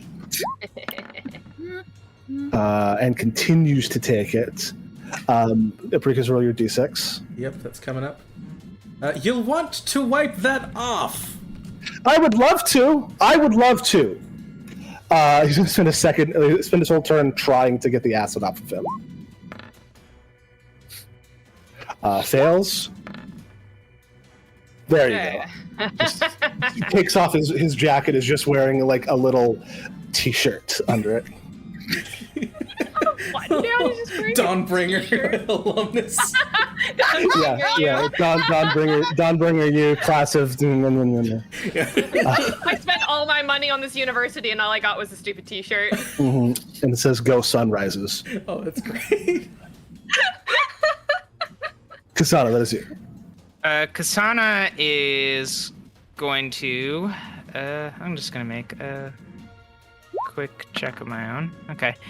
KSANA is going to say to ORIN, take care of him, and then she leaps over the gap and then is going to rush. How close does she have to be next to a nail? Adjacent to it. All right, so I guess she's just gonna like leap twice to get next to a nail, and then spend her last 2 actions. Absolutely. Try to make an acrobatics check as you jump off the 10-foot tall battlement. 100 acrobatics, you said? Yeah. Cool. Yeah. You like tuck and roll and you have to keep going. Yeah. I'm gonna Drains a bit of my stamina bar, but I've got enough left for the clutch. Mm-hmm. Make a religion check to extricate the nail from this place. Nope. That's not going to do it. She just is like, she's trying to pull it out with her arms, Yeah. Your arms. Not a muscle task. It is unfortunately not a muscle task. Yeah, and in Gornyazik, she's just shouting, "You will yield to me." Mm-hmm. Yeah. They succeed on their flat check. Increase the radius to 25 feet per nail. Uh-oh. They're starting to overlap now. Yep. Orin, you see Dr. Paxton say, "Hey, we should run. We should run away from this place. This is a bad place. I was like making a threat before, but this was a bad place." Everyone succeeded. Who was in the aura? Taking half damage, taking 6 mental damage. It's the first damage Brickus has taken. Yay. Me too. Brickus, that is your turn. 76. Seems like a lot of movement is going to be very important to this, so for the first time, finally he uses Longstrider. Yay! Hell yeah. Okay, that'll give me 35 feet of movement, and let's just see how far that takes me. Right about here. Yep, I'm dashing to the other nail. Cool. And, Right, because that was your whole turn. Yep, that's me. That's 3 action Apricus. 3 action Apricus. Round They say. 7 begins Orin NÄTTSKU. That is to you. This is just more for me. Okay, that's solid enough to know that when KSANA said take care of him, she didn't mean to kill him. I am raging right now, you know. You Mhm. know, Uh-huh. 6 of one, half a dozen of the other. Yeah. I will put my scythe away, and I do want to effectively grapple this guy. So I'll roll the athletics for that. I know he's sort of given up, but I also don't want him to run away. So that's a 30 crit on my grapple check. Yeah, you got him. You can I like- he's like a couple of grapes. It's just like, Yeah, I like wrap my arms around him. There's a slight possibly crack of his ribs in the process as I pick him up. You're a chiropractor. that feels great on my spine. I don't know what that is. And I'm gonna walk down these stairs, just like carrying him. Yeah, absolutely. It's like fully bolt, like 6'8". I don't know how tall is more. He's like a solid 5'6". Sweet. So I Oh, just like he's stick so him up so his feet small. are off the floor, and then I just start. I'll walk down. I'm aware of this, so I'll like carry him down and around because I'm not smart enough to help with this. Mhm. So yeah, I will just like pick him up and I'll just like use my movement to maybe get round here if I can, with my 2 strides. Yeah, totally. Just like you need to eat more. You weigh nothing. This is. I have a very well calculated nutrition plan. This is not the time. That is your turn. Yeah, okay. Nope. No, wow, you have 2 hero points though. Yes, I am trying to figure out. Okay, that's what Could I you was doing. please move Mort to be next to me? Yes, I cannot control him. There we go. there you go. That is a success. You spend your 2 actions tearing this nail out of the ground.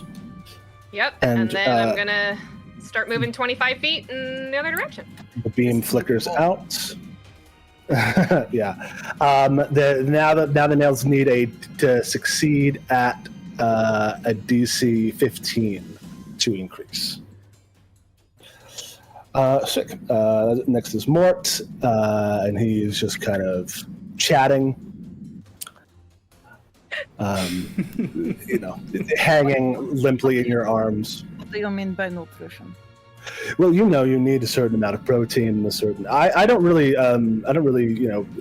set my plan for bulking up. It's mostly just to make sure that I have the minimum amount of nutrients in a day so that I can work as much as possible. That's his turn. He's just babbling about nutrition. It's important to know the workings of the body so that you can fuel it efficiently, not just properly, but efficiently. KSANA, I'm not going to ask you because I'm a doctor. She's just cursing and screaming in this other language, and she just tries to pull this out, focusing all of the energy she is that's flowing through her. And that is a success. It budges and then rips out of the air and dissipates. The final beam of light disappears, and there's only one nail remaining. It needs to roll a nat 20 on its flat check to increase in size. KSANA rushes 25 feet up, and then with her last action, while quickened, she prepares to aid APRICUS. Cool. Roll in the flat check for the nail. Whoop. Does not increase. Does, flare. So, KSANA, you roll a success. You're going to have this. 6, and there's 6 mental damage. Down to 70 hit points. Wow. Oh, I'm so concerned. APRICUS, that is you. Okay, APRICUS will move within 35, so right here. Dumb question. Can I use Mage Hand to help me out at all here? Or do I have to be right by it?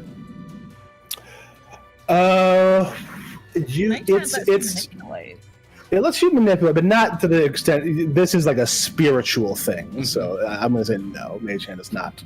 You cannot exercise this nail with Mage Hand. Oh, if only contact was enough. All right, then I'm just going to get up right by it and get ready for pulling. Cool. Round 8, or NÄTTSKU.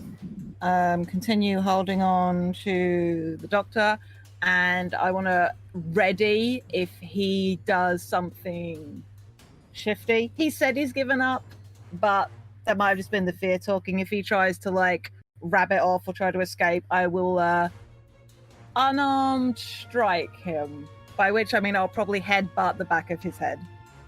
Cool. If he tries anything. Cool. Fantastic.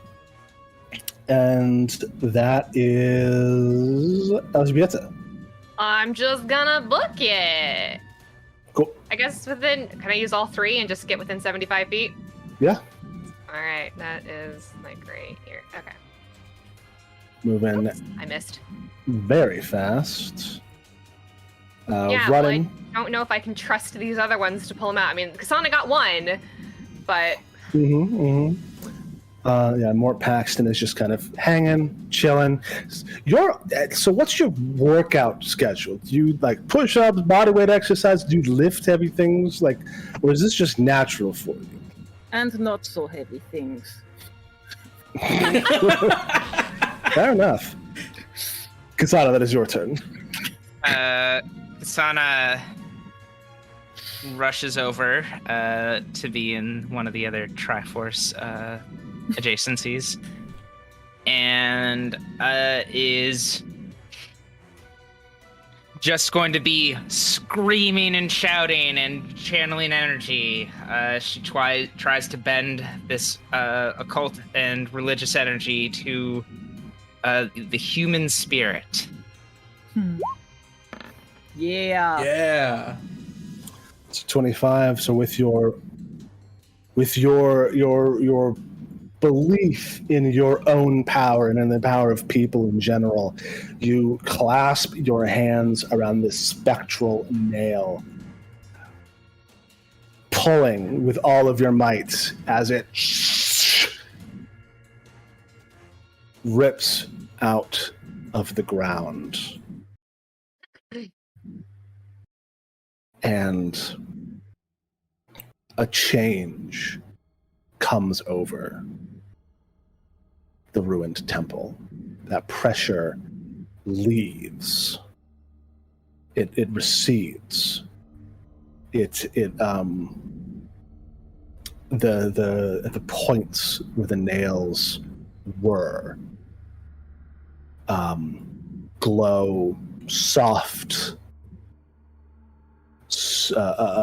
silver lights just above the ground. A disc of pure light that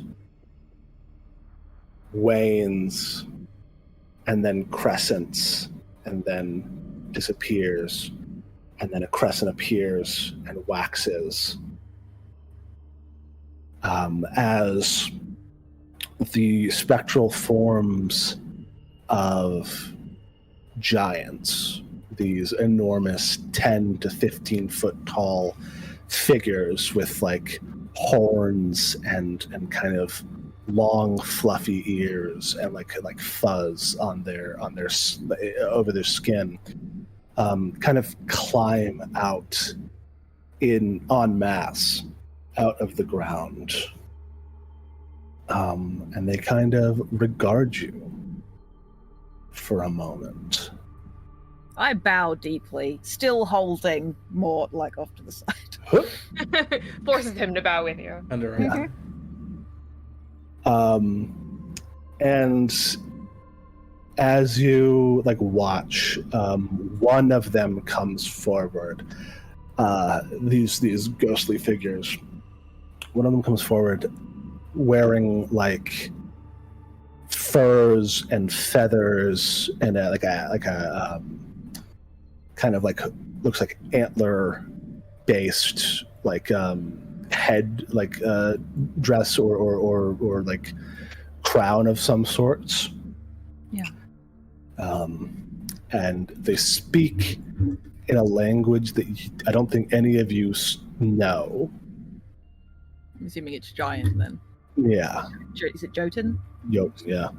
We just Yeah, That no. wasn't one of the random ones. That I is took. not one of the languages I needed as an emissary. Fortunately, No. I only know how to speak dead people, fire, and angel. Most of Yeah. us know how to speak dead people. Such useful languages.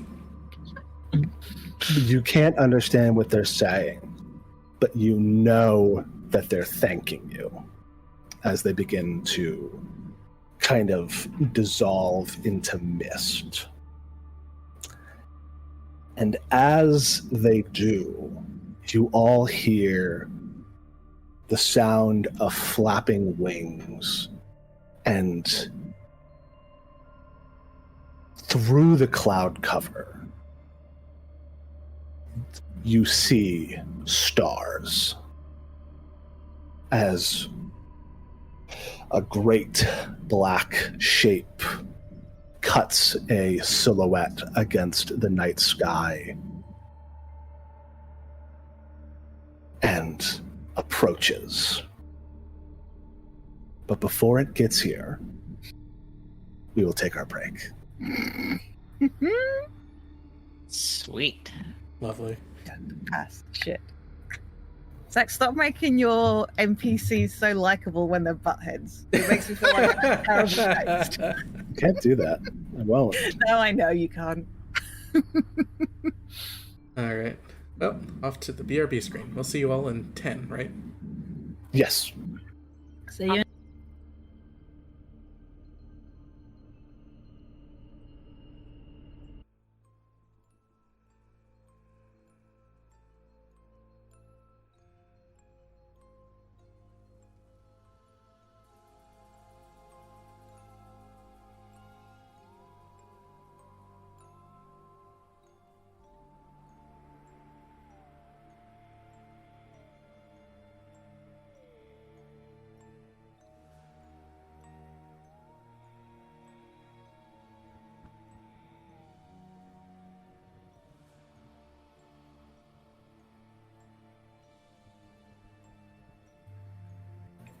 And we're back. As this enormous black shape descends from the sky, what are you all doing? APRICUS probably, in coming to these ruins, brought along sort of wreaths of giant's tears with him. So when they came to sort of thank him, he probably would have set a couple of them to float in the waters. Nice. Yeah. Just Kasana's being, she was very, she nodded and was very, respectful to the giant spirits as they departed. But when this figure started descending from the sky, she did draw her guy's arm again.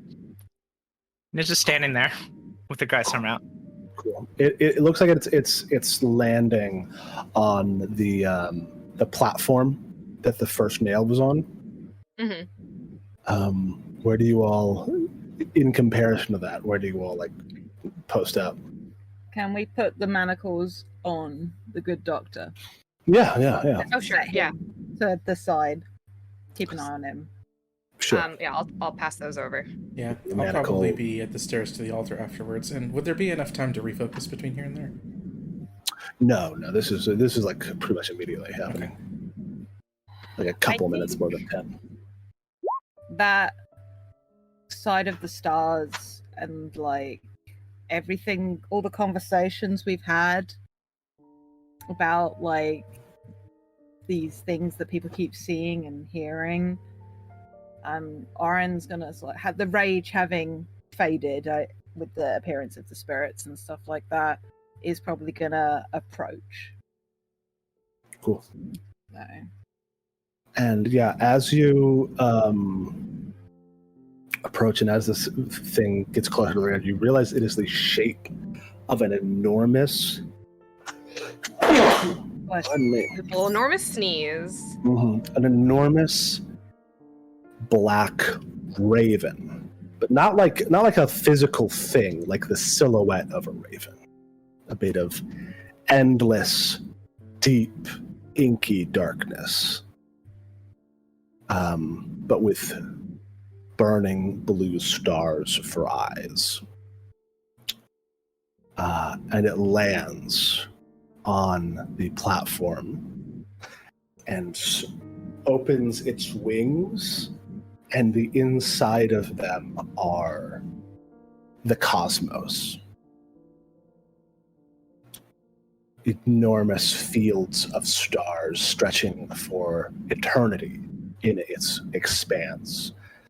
And stepping out of it are three winged figures.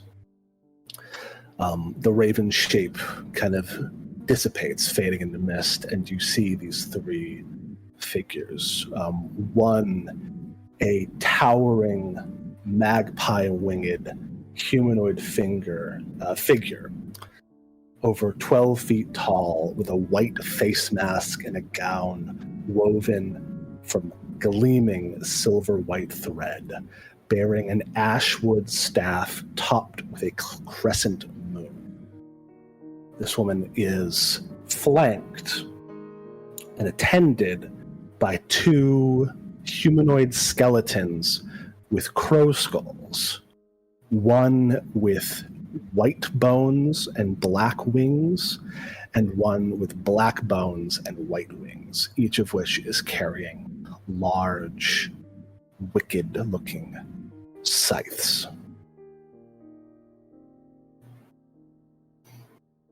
I think Orin is awestruck in the literal original sense of the term awe. This is a lot. And I also feel like seeing that symbol, because they haven't seen the Bright Lady or any of these other figures that the others have. Mm-hmm. So they're possibly rapidly putting dots together, and it's a lot. Mm-hmm. Yes, the central figure, the Bright Lady, says, "Be not afraid. We come in the spirit of peace and cooperation."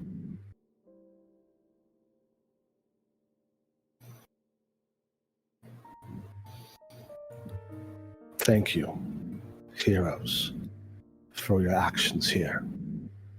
These spirits have suffered for eons, or for centuries, and now they may infuse and suffuse the land, as is the ways of their people.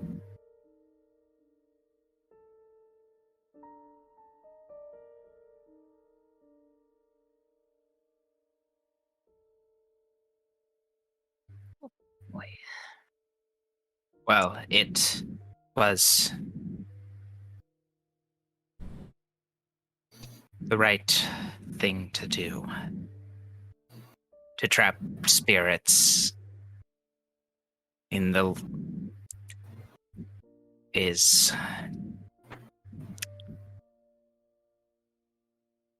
terrible, evil crime. She looks just like ORIN and ELŞBIETA, and just is like,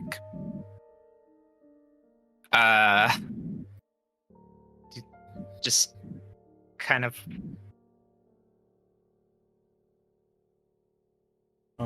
APRICUS won't speak up just yet, but is there anything that I could recognize about these figures from any of my studies? Sure, roll religion. Okay, coming up.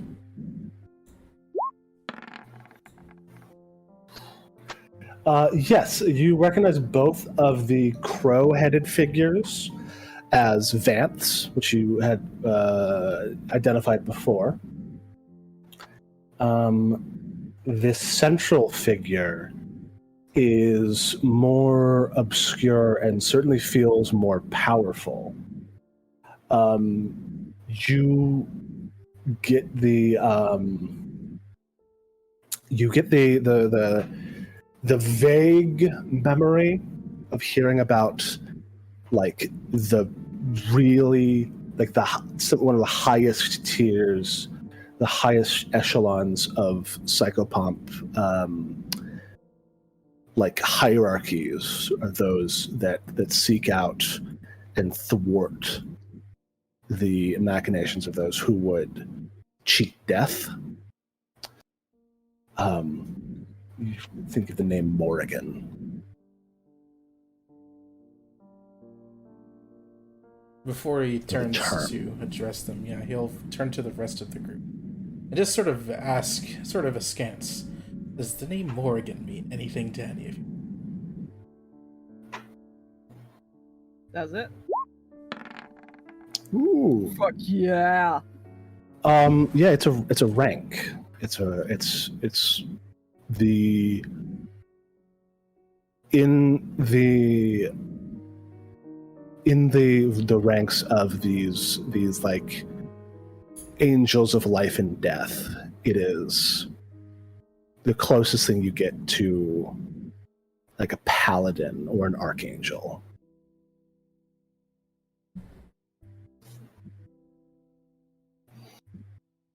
Well, this is... The Morrigan is a sort of the direct servant of a deity, or of these probably the moon. In charge of the other psychopomps. As you're like whispering and muttering amongst each other, one of the Vanths kind of leans on its scythe and clicks its beak and says, "You know, there's a lot of things that we can tell you if you ask us directly." Well, forgive me for my skepticism, but we have had the foundations of our society somewhat torn from the hooks underneath. So it's difficult to know what to trust, be it natural or supernatural. So that was the one with the white skull. The one with the black skull speaks up as well and says, True, it's a disorienting feeling, but is it not cleansing to tear away the veil of lies? As one of those who seeks absolute truth in the universe and its mysteries, it is both a feeling of estrangement and a feeling of unbidden fascination, one which we've often been warned against. But yes, I think having true elucidation of the mysteries behind whatever may be in this space is more than valuable in the moment. And the central figure says, there is much that has been hidden from your people. Much that must be brought to light. Well, that much is clear. I am Quester Apogee, Morrigan for the Lady Moon. These are my attendants, Brother Wax and Brother Wayne. The crow-faced, crow-skulled skeletons both nod.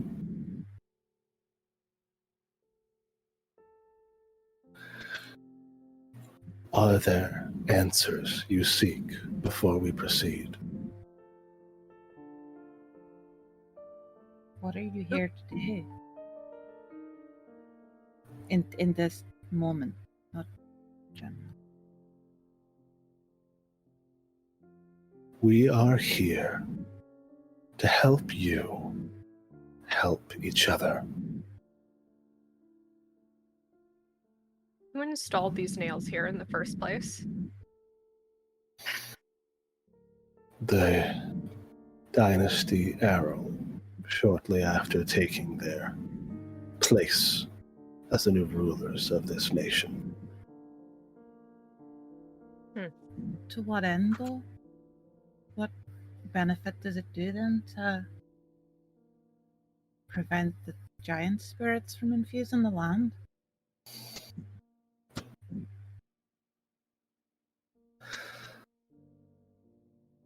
If the giants who once lived here worked and worshipped closely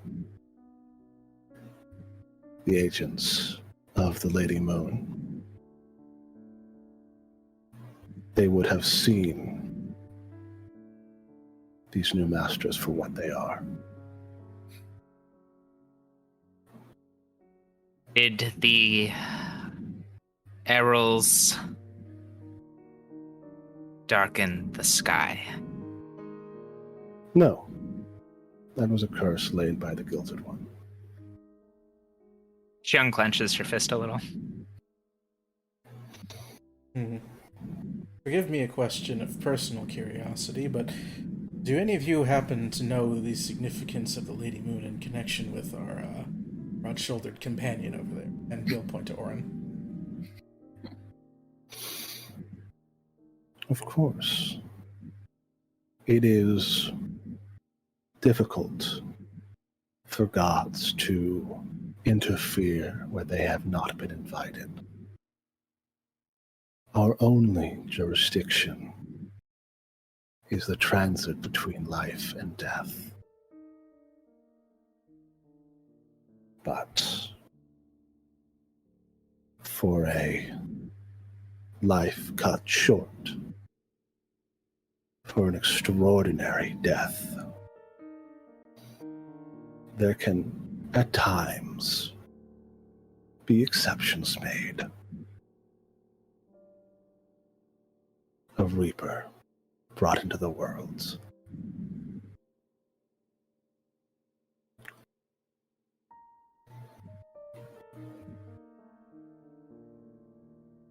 I think Orange just gonna digest that for a moment.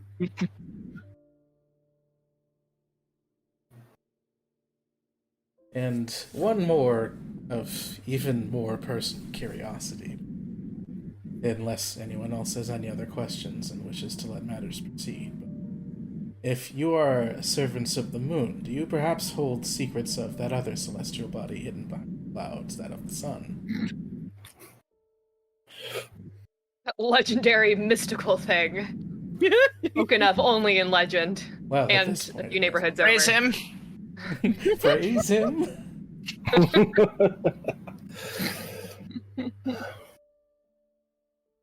We hold the Lord's Son at a distance, as is proper. It's just, oh, Too he's hot over to there. handle. Yeah.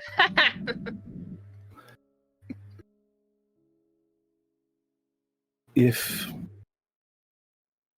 you wish to bring back the light of this land, you must first do away with that which keeps it dark. We will not turn away your aid. Speak and tell us what you will.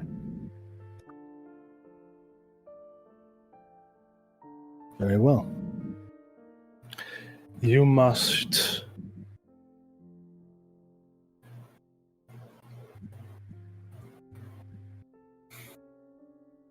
save yourselves and the people of this land. You must cast down the vampires who hide their face and feed on their subjects. She retightens her grip. Elżbieta's just kind of like standing further back from everyone else, and so like only the lady and the brothers would probably see just like that expression over her face of just like,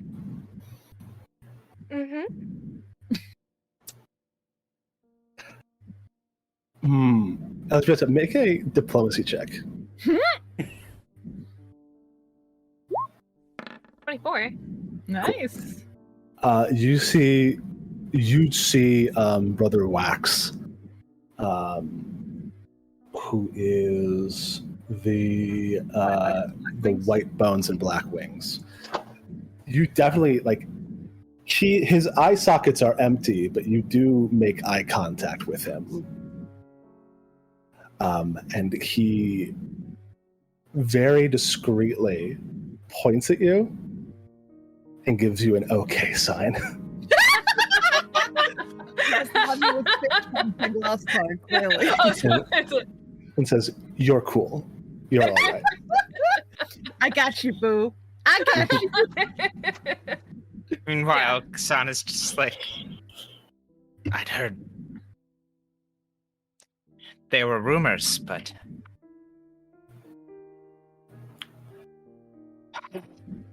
just very angry about vampires next to Elżbieta. So we are to understand from We this. are standing right next to each other. It's true. That's great.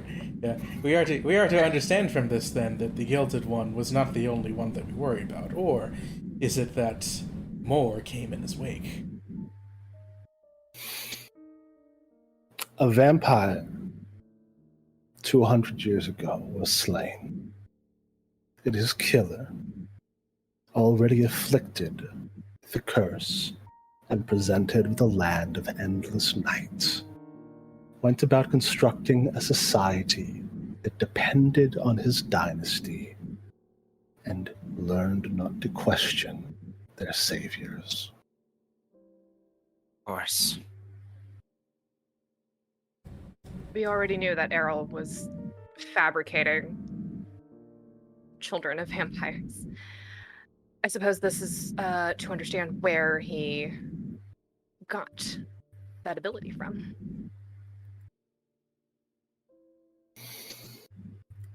Yes. They work now, trading in fear and propaganda to solidify and keep strong their rule, making half measures, cold lamps, opaque protective militias instead of actually working to solve the problems that face the people of this land. Yes. Yes, of course, that is what that is why we, of course, that is what we are always demanding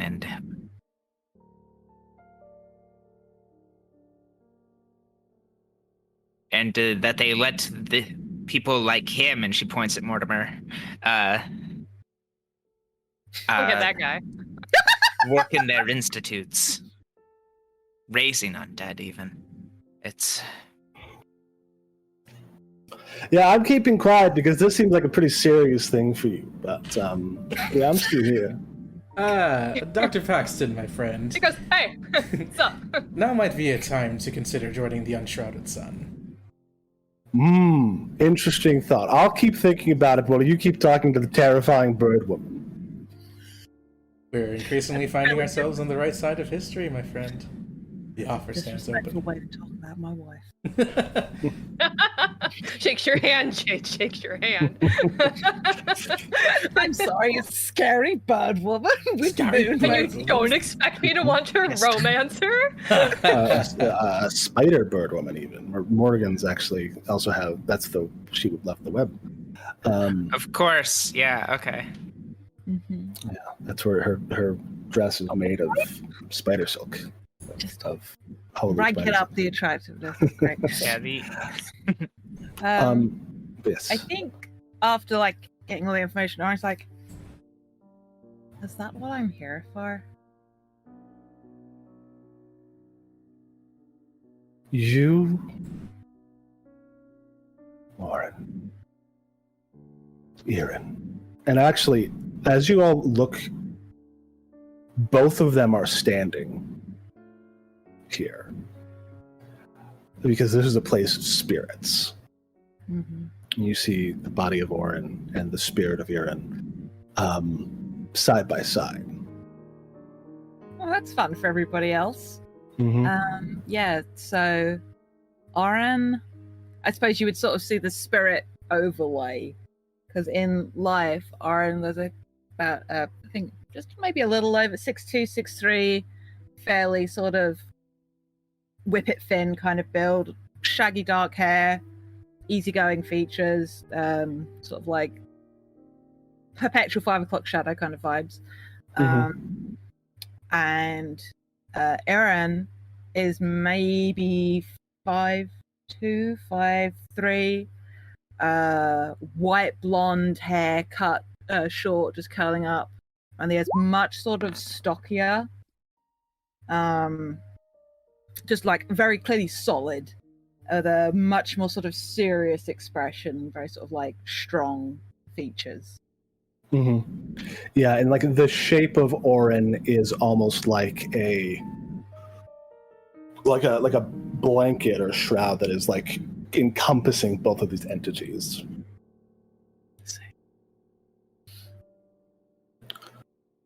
And we'll handle that perception check in a moment. But Apogee says,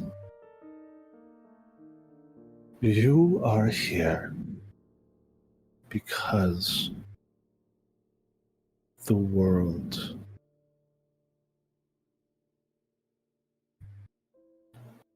didn't want to lose you.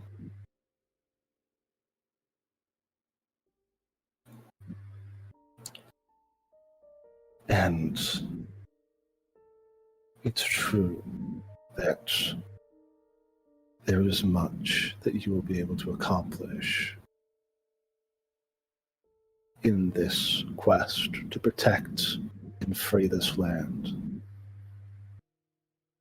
But above all, you are here because your stories are not over.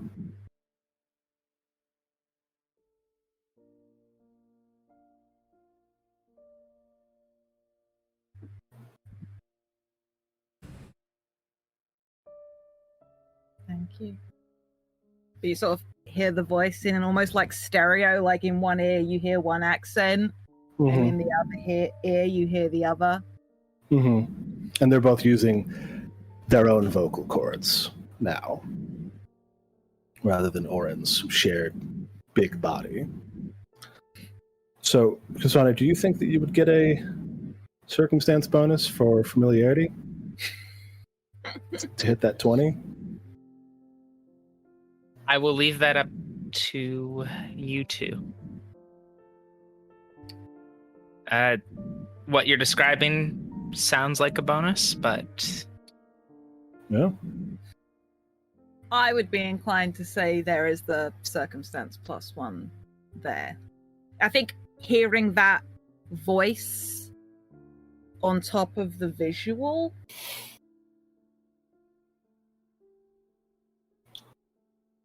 because it's one thing to suppose hear that voice when Orin looks like fucking 6'8", grey skinned. It's another thing to hear that accent when looking at that visual of this like fucking 18-year-old with white blonde hair.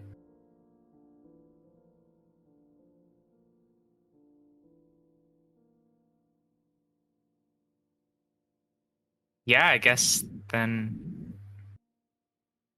she notices and her eyes widen as she turns to look past APRICUS. And her mouth opens and hangs there, and tears start streaming down her face. ELŽBIETA will kind of like grab at your elbow and just be like, "Are you okay?"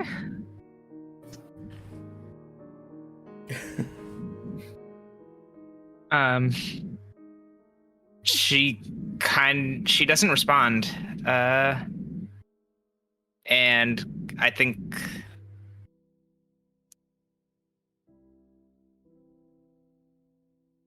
walks up speaking in Gornyazik.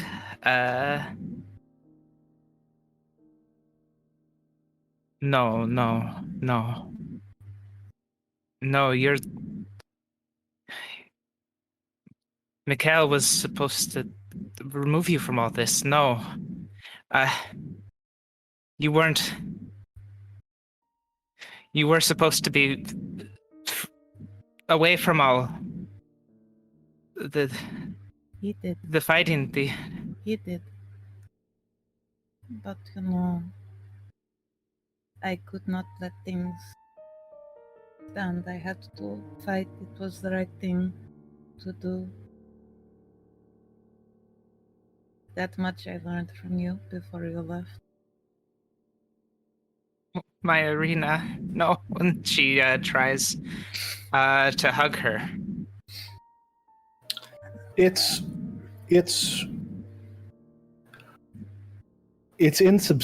not a body, but it's not nothing. Not here. Here you can still feel something. And Brother Wax looks like he's about to talk, but Apogee puts a hand on his shoulder and he stills. This isn't your fault. Oh, my daughter. No, you... Mama, please. I am here, in a manner of speaking. There is work to be done.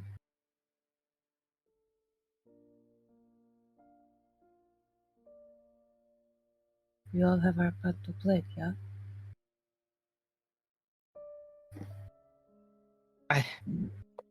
Yes, of course, what of your brother? What about Dmitri? I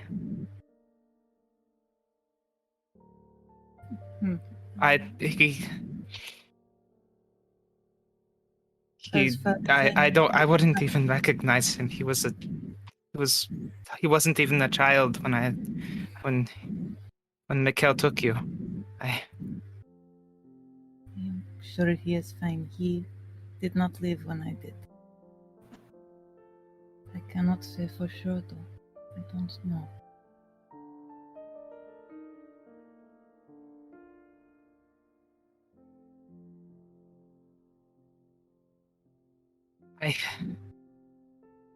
I never expected to see any of you again. I suppose this is something, and you are here. In some way. In a very substantial way, one could argue. Yeah, and she starts sobbing, like she had tears going down her face, but now she's like kind of sobbing, hugging the Specter of your daughter. yeah. I think, like, she goes to hug back, and you feel like the weight of the larger arms of ORIN come around you as well.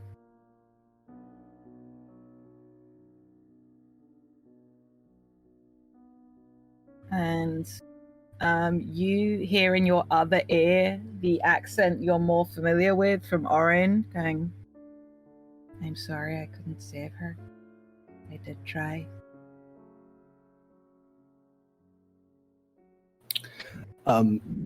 As this is all happening, you hear a little rustle to your left as Mortimer Paxton has fished out a bag of shelled peanuts from This his pockets. motherfucker! What the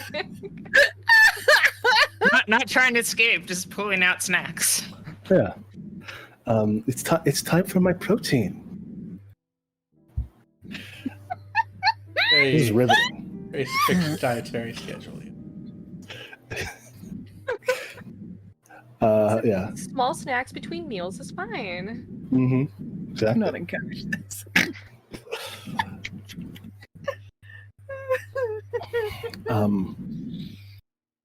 You use it, and he kind of breaks the tension a little bit, and Questor Apici says,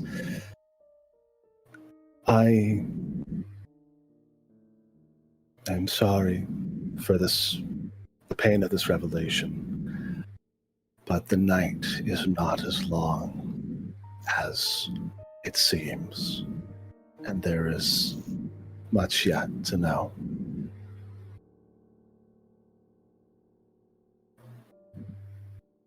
Of course, yes.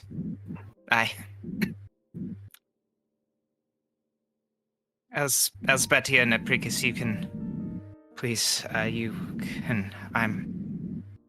I'll give you a handkerchief. Thank you.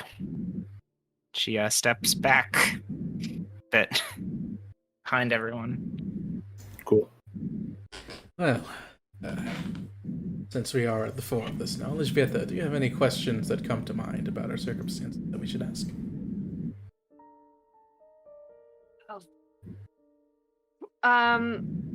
Well,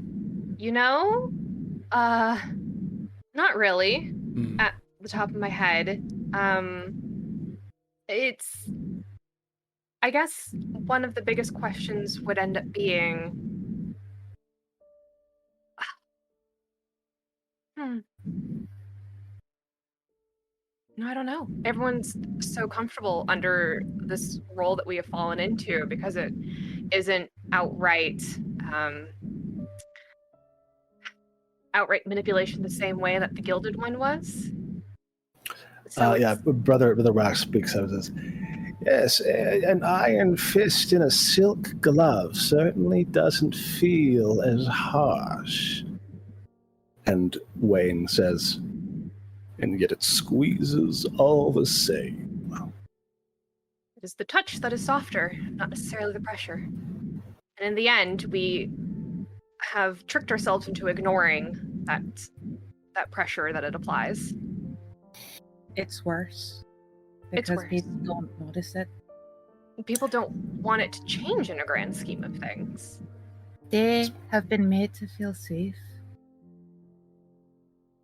It's the wolf at your door that keeps you safe from the more dangerous things further afield.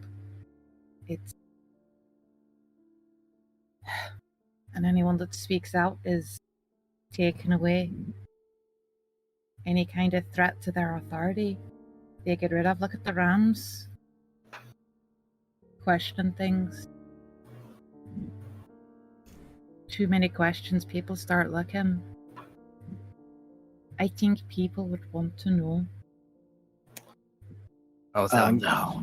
Yeah, and cuts her up and she says, they need to know. And where Wax says, for that matter, and Wayne finishes, they need to think they can do something about it.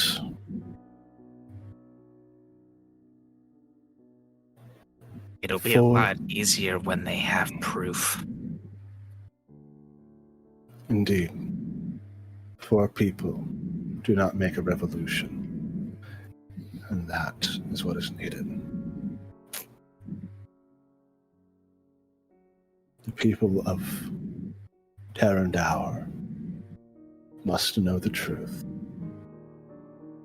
And they must have the hope that they can fix things.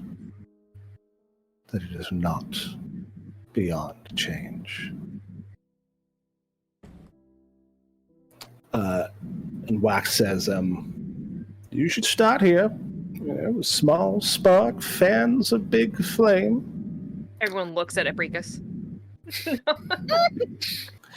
Wax says, that guy knows what we're talking about. Well, if someone needs to light the way, I suppose, even if it is the last thing I had in mind is quickly becoming the first, so. We free the children, the ones that the Earl has and has experimented on, like Soren.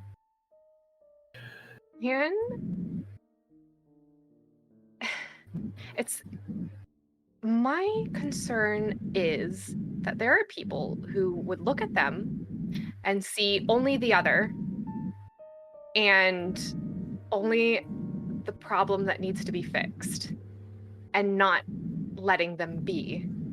Soren was allowed to let be because they made a space for themselves where they could. But do you think in a general whole, people would allow them to exist and allow them to just make their own choices if everyone else knew what happened to them? I look at KSANA. Parents want to see their children, regardless of how changed they might be. There are children in there who might not have parents. Then we speak for them.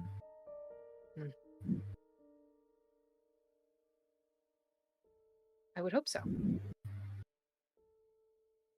Anyone who would seek to harm them, we I will have- defend them. I have connections in Coronant if we need people. There are Would those- many guilds that don't bow to the authority of their roles. Well, But my question is, would they be left to make their own choices? Or would it be seen that they need to be fixed and cured, as you said to me?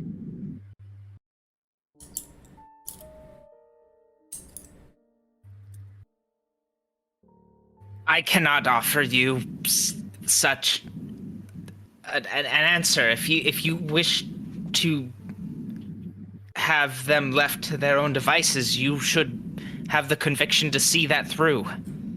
I will build a school if I have to keep these Then do children so. safe. I have to make sure that they will not come after people like me and like them. Okay?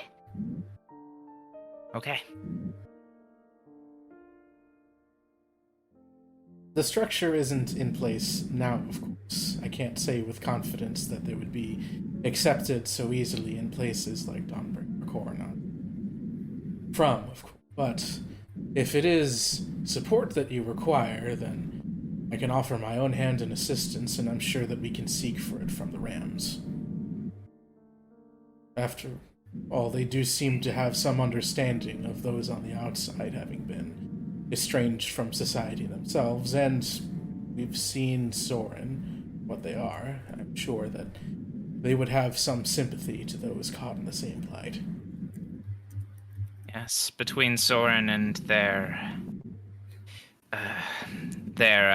no shepherd but the flock, I would think them an ideal people to raise these perfectly fine children. I would like to say that my order concerns itself with nothing but the pursuit of knowledge, but, well, given the changing tides of the situation, once they come to understand that what's happening is driven from the top, well, I'm not sure exactly what I have a musket, Mort, and I'm not afraid to use it. Dr. Paxton, you are, of course, known in the ways of the university, and perhaps a little more with the in-crowd than I am these days. What say you? Well, I mean, it's... I certainly wouldn't mind getting a look at some strange innate... I will shoot you, you weird little man. I actually do just smack him with the butt end of my scythe. Ah! Goes unconscious. Peanut spill everywhere. Oh. Brother Wax interrupts and he says, all very noble and worthy discussions to have. And Wayne finishes, but you're putting the cart before the horse. You can't plumb the depths of Eldrick Manor yourselves. Not without help. And it'll take more than your friends in the woods to lend it. We almost got our asses handed to us by the Vanatoria Lodge. We are not prepared to take on the Errol's. And Question Apogee speaks up again. She says, the people of Rule must know the truth. They must be mobilized. And if you do that, you may be able to save those trapped in the Maestro's manor. Hold out your hands. Finally. Yeah, you hold out your Wanted to hands. mobilize these people since I got here. We've been trying to enact communism since day one. The People's Revolution! That's what you gotta do. You can't do it yourselves. Yeah, you hold out your arms, and around each of your dominant wrists, she touches her staff, and flowing from it comes a woven spider silk bracelet. Friendship bracelets. These Do we need this? Child, I'm about to speak. These marks That's religious. Ooh. will represent your success. When the people of Rule have learned the truth and believe it to be true, they will become relics to aid you in your quest. We gotta level up these magic items, guys. And Brother Wax says, yeah, you're going to need stuff like that if you're going to siege a fortified manor. And Wayne says, "The people must rise."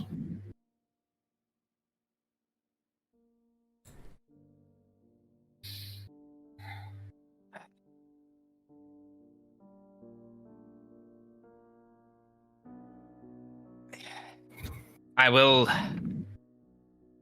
will do so. And I will not refuse whatever boon this gives, but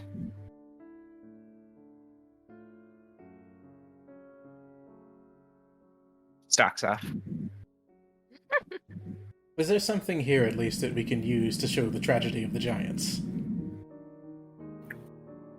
Perhaps we are not versed in the ways of people like you are. We see things from a distance. We need people like you to give us perspective.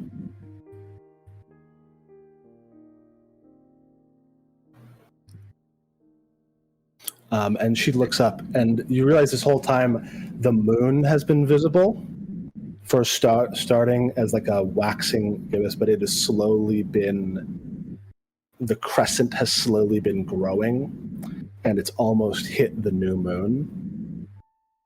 And she says, "Our time is short. If you have any last questions or requests, be quick about them. We will not be able to do this again." How do I get my save as powerful as yours? And I point to one of the ones that the brothers have.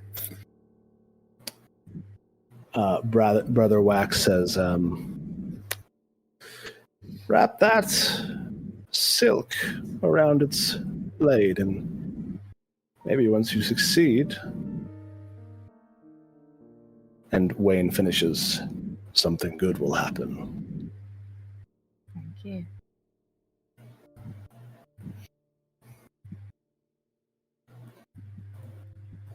Does anybody see anything else before the psychopomps leave? Where next shall we go from here? Where are the people most willing to listen? This is your world, not ours. Well, then I suppose I know who to ask next. She inclines her head. I'm gonna bow again and just both voices in stereo. You thank them for the part that they played in ORIN being here. So I have one final question. Mm-hmm. Is there any way to free, such as Soren, from the curse that was placed on them about speaking?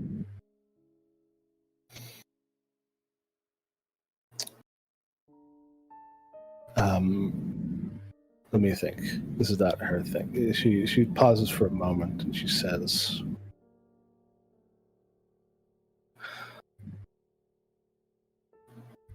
"A person,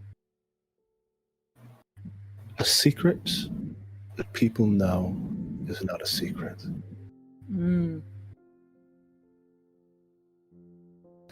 And with that, the light above them fades, and the darkness grows, and that starry blackness kind of stretches from their shadows as a pair of wings close over them, and they are gone.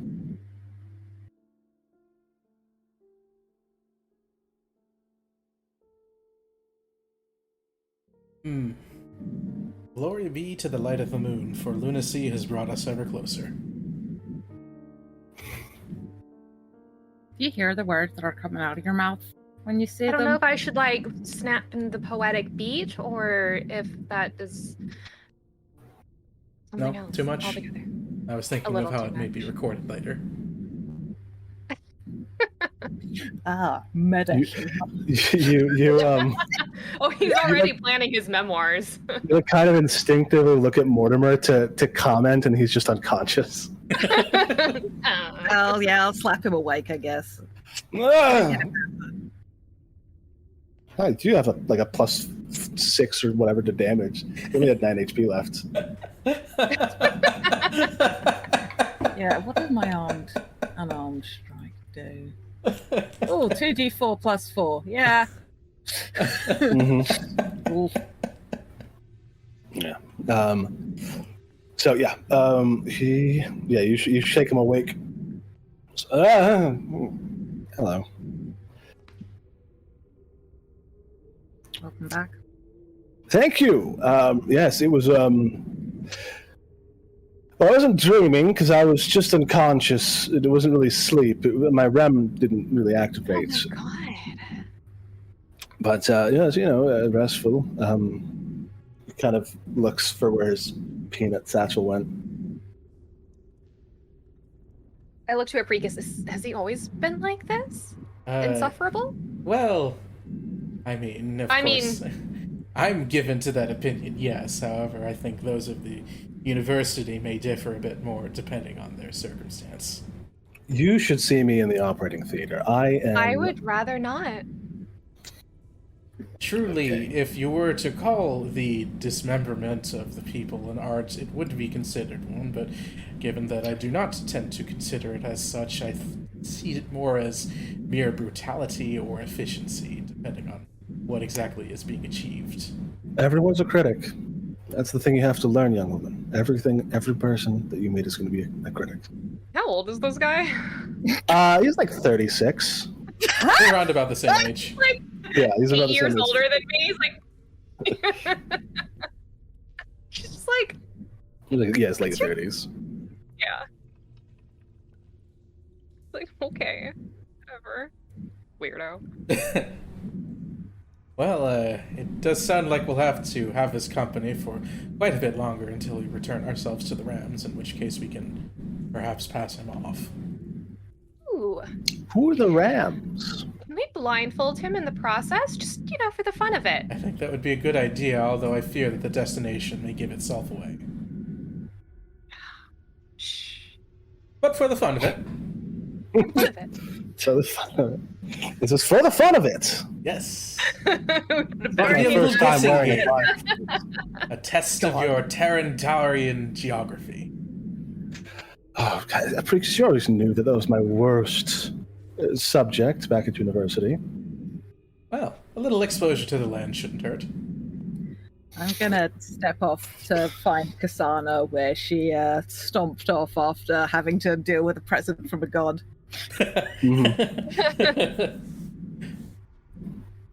You find her on the steps where we were having the dramatic fight with Paxton.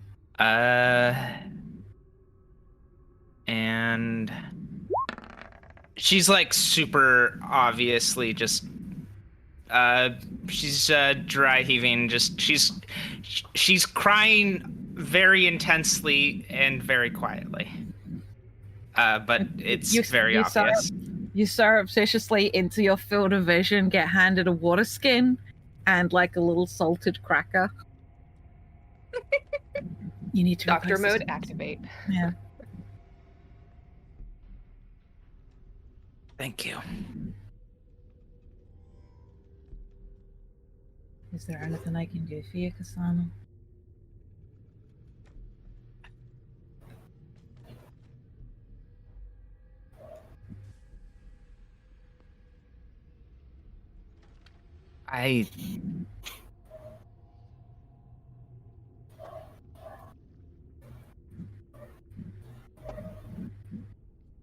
I will.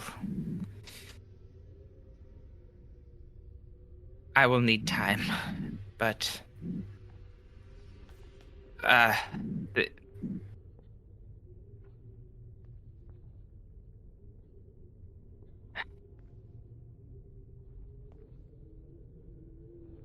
can you hold on to this? And she hands over the spider silk. Of course. I cannot accept it. I cannot willingly accept the aid of a deity, but I might accept the aid from you and the others.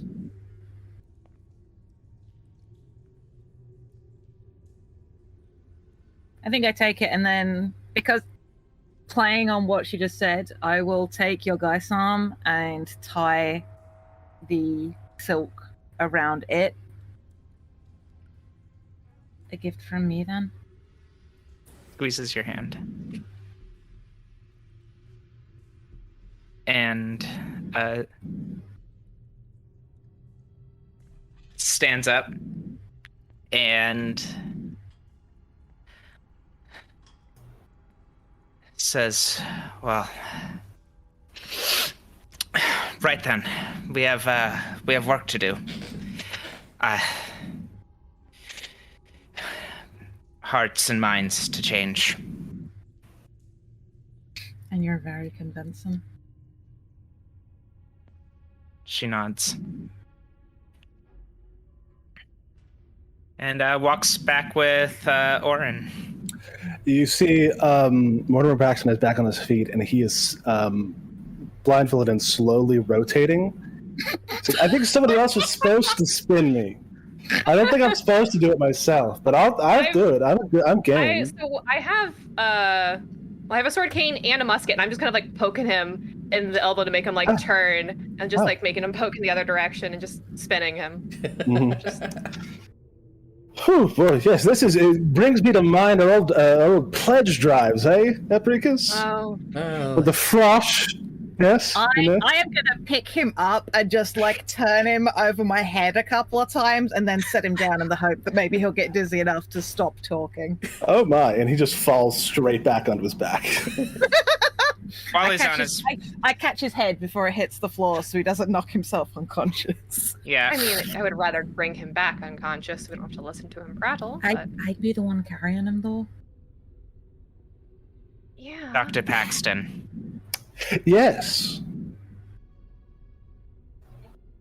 You should understand that you are about to be brought into a camp of people who, with your hands restrained, will all be able to handle you and anything you can summon forth.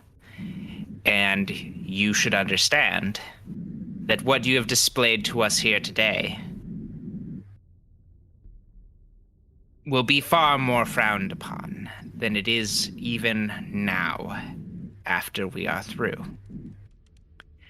I suggest that you come with us and weigh your options. If we all die, your masters might come and get you. If they don't, I would strongly reconsider your values and ways of operating, because the revolution does not look kindly on necromancers. Yes, first up against the wall, I imagine. I would like to coerce him. Sure, yeah, roll an intimidation check. Fantastic. Let me just take his will save. What? Yeah? I don't know if you can hear her. A little bit. No, a little bit is... Hey-oh. 22. Yeah, fantastic. He his grin kind of falters a little bit, and he says, "Ms. the Spear,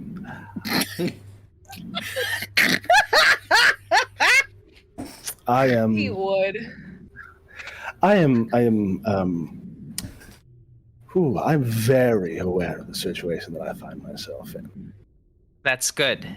And if you understand that, you'll think upon it quietly on our way back.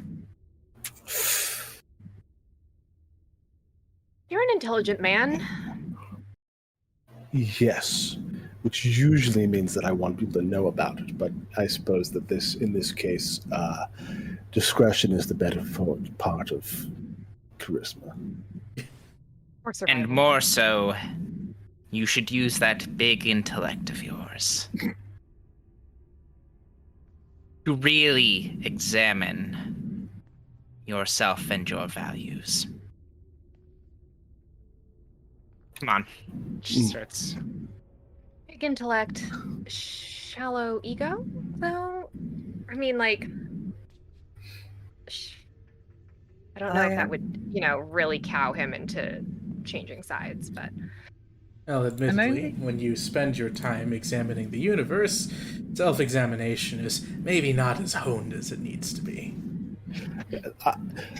He like kind of like, yes, I'm much more Looks at used him. to examining. Glares. Well, he's blindfolded. He says, I'm much more used to examining others. I only know the film peripherally, but like Morton's giving me such big Herbert West and Reanimator vibes, I gotta say. Definitely a touch of Newt Geisler, which is possibly why I like him so much, and I'm sorry for my taste in fictional characters. Yeah, he's a hell of a guy. That Morton. But yeah, so yeah, Mort Paxton, Dr. Mort Paxton, you blindfoldedly trudge him through the woods. And it takes a couple of days, during which he does curtail his conversation, but it doesn't seem to be within the man to fully silence himself, even if it is within his own best interests. He is just a chatterbox. APRICUS will do his best to sort of set off the chat with his own, at least he would call it witty repartee, but it's probably just more, Listen, when they banter, it's big X vibes. It's big weird X's. I hate to be the one to say it, but I've been thinking it this whole time. I can't believe I slept with that guy when we were in our sophomore year. I know, it was it happened once, but you can feel it. Could I just real quick have Orin make a perception check for like the time we were going around? Absolutely.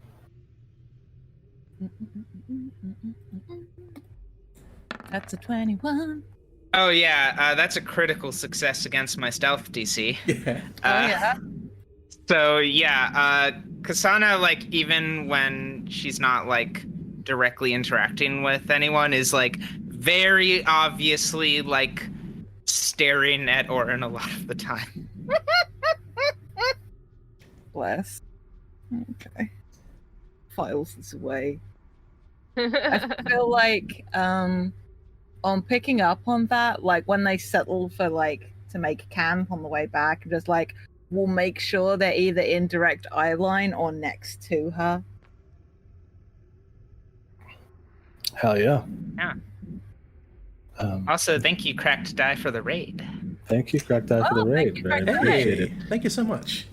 I appreciate it.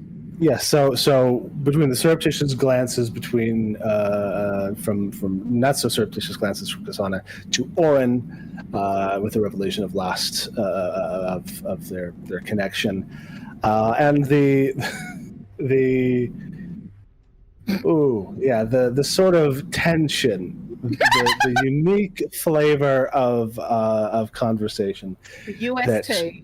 that Dr. Mort Paxton brings to the situation. ELŽBIETA has his peanuts and is eating them, watching this conversation. You're going to putting me behind my calories? I'll forage some mushrooms for him on the way. Those have different nutritional values. You're up, Doctor. Most nutritional diets are bad for you anyways. But yes, you, after a couple of days of this, return to the Vanatory Lodge, where Soren, you see now where once was the like symbol of the lodge and like the little flags of the arrows. They have been cut down, and a big red sheet with black text painted crudely on it no shepherd but the flock hangs over the battlements, along with the impaled helmets of the soldiers that held this place.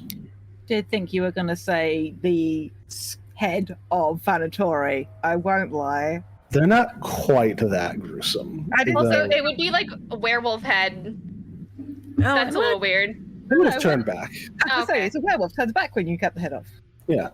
Though you do hear in the interim that Sajak definitely he's like, we need to put the whole body up there. We need the whole body. Otherwise, it's just we put some hats on some racks. That's not scary. But Soren shut that down. Fucking Paxton and Sajak to each other. Oh god. Mm-hmm. I want those vibes. Oh, I mean, I don't, but I do. Yeah, so you march Mortimer Paxton in through the front gate, which closes and locks behind you as Soren kind of appears and greets you and says, "So, what did you all learn?" Quite a What bit. happened? Gather everyone. Everyone. All hands. This is Gonna be a movement of the people. the most important revelation and blow that can be dealt to not just Aldrich Errol, but all the Errols. And we need everyone on deck. All right. Jack, would you do the honors? And Sajak puts his fingers in his mouth and blows the sharpest, loudest whistle that you have ever been forced to deal with. We're all way too close. I reactively gas shield. That's why Orin put their hands to their head as they saw what he was doing. Just And he says, "All right, come on, you land lubbers and lily lovers and all you motherfuckers. We got important things to hear about." Land lovers, lily livers, and motherfuckers. The three genders. Shout out to land lubbers. Got to be one of my favorite genders. Yeah, and he's not even a pirate. He just sounds like one. KSANA is definitely like motioning to the others and climbing up onto a battlement. I'm gonna go get Alexei and bring him out too. Oh, hello. Yeah, he's looking a little bit more vital than he was last you saw him. It's been like a little under a week in the time, like the sprinting. Yeah, you definitely saw like. I haven't updated the map because that's work. Yeah. But there's definitely like been a change in the tenor and the character of this lodge. Yeah. It's like the big bunk bed has been like torn out and like just filled with bedrolls and more bunks and the kind of like the tents are set up inside the courtyard. Yeah. Or like rolled up to like and stuff. Just and full of people of all the Rams that you've met. Happy Jim has set up a cook station, a cafeteria. Yeah. But yeah, I'll carry Alexei out and like rest him on my shoulder. She's like, "You're not gonna want to miss this, and you're gonna want to be able to see." And you're gonna want to be able to see the professor too. Oh yeah, Dr. Paxton. What a surprise! Oh, Dr. Vital. Yes, I was a villain a little bit. I started to work for the state after I graduated, and then I was thoroughly thrashed and captured by your pupil here. So now I guess I'm a good guy. Absolutely not. No. That is not what it means. Bitmap is like, To be a no, prisoner. I commit this. Oh no, I'm beating my drum to the company to the revolutionary beat. I'm true red-blooded Tarandaur Yes. Tarandaur, yes. And Alexi's like, that's nice, Dr. Paxton. Perhaps once you wash the viscera from your pockets, you'll be in a bit of a better state to claim such things. Shots fired. Yes. Well, I think there's an announcement, so we should stop talking now. Oh, someone else is getting the one up on the conversation than me. Cut it off. Also, KSANA, you climb to the top of the battlements. There's a crowd of people that is not present on this map, that is present in the actual world of the game. In our hearts. Also, I'll just, as for things, if there are any checks in here, cool reminder that anyone who's good at diplomacy will be a great aid in doing an aid check. But yeah, so KSANA sees all the people in front of her.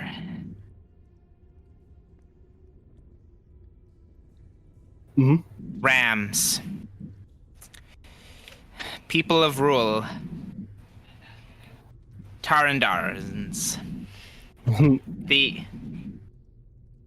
Paxton goes, We all know something is wrong with the arrows. That the way they operate doesn't trickle down to the rest of us common folk. That the people in charge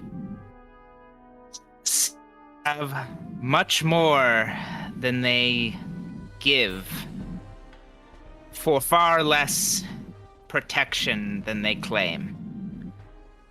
Many of us who aren't here, many of your relatives and other people, still look up to them while hidden and huddling behind their walls, afraid to leave for fear of the undead, which their own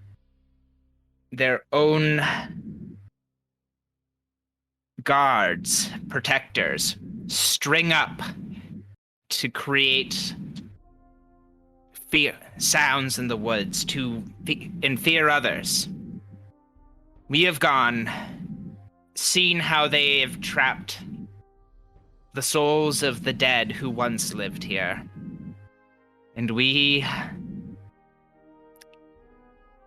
have spoken to those who have seen the truth of what happened all those centuries ago. The arrows, since the first, have been vampires themselves.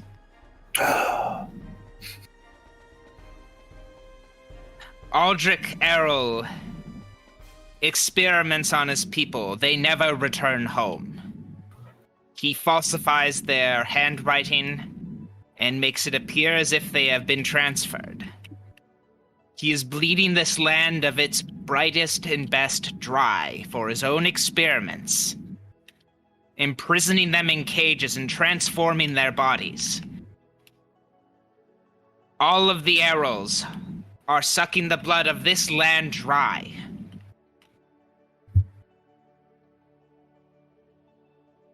And it is not time that the common people know of it. That's sort of the gist of what she says. Sure, yeah. Give me a diplomacy check. All right. Can we give Bitmap a hero point for that bitching? Absolutely. And you also all got one for the battle, and then yes, another one for that. Absolutely. I dropped the ball on that a little bit. Sucking the blood of this land dry. Very nice. All right.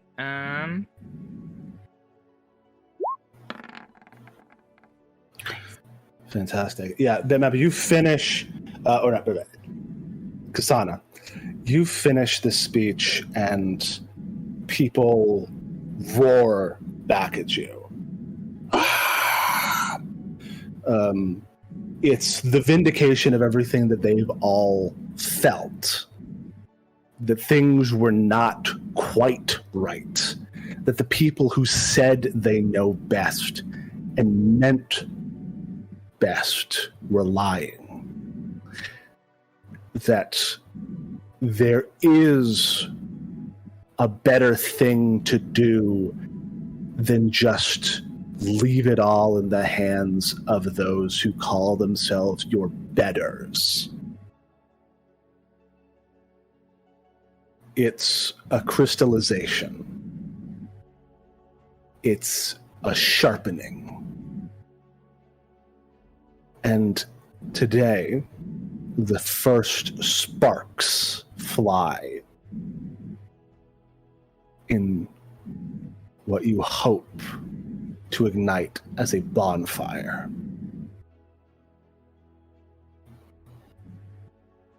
And there's a fervor to the Rams as they return to their work, and Soren and Alexei come up to meet you. Yeah, she gets off. She climbs down the battlements, like hop. Hop, hop. Hero 3-point point onto the ground. Cool. Soren says, I mean, it's a very, very good speech, and certainly had a willing crowd, but how are you going to convince the rest of the parish about it? Well, I am no leader, and you don't want a leader. I am a spear tip. And while I'd fight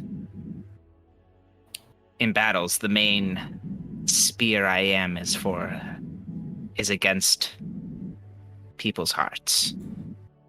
Use me however you see fit, and turn to these individuals, for they will know more what to do with it than I. Yes, she's a wonderful public speaker, Soren. He says, and Soren, they say, yeah, I certainly see that. Well, I mean... Alexei, you were most recently in the manor. Yes. Do you know any of the children that were there? If any of their parents were influential figures in the town, those would be the people to go to first. Yeah, yes, perhaps. I do believe one of them was... where am I? Did I... One second.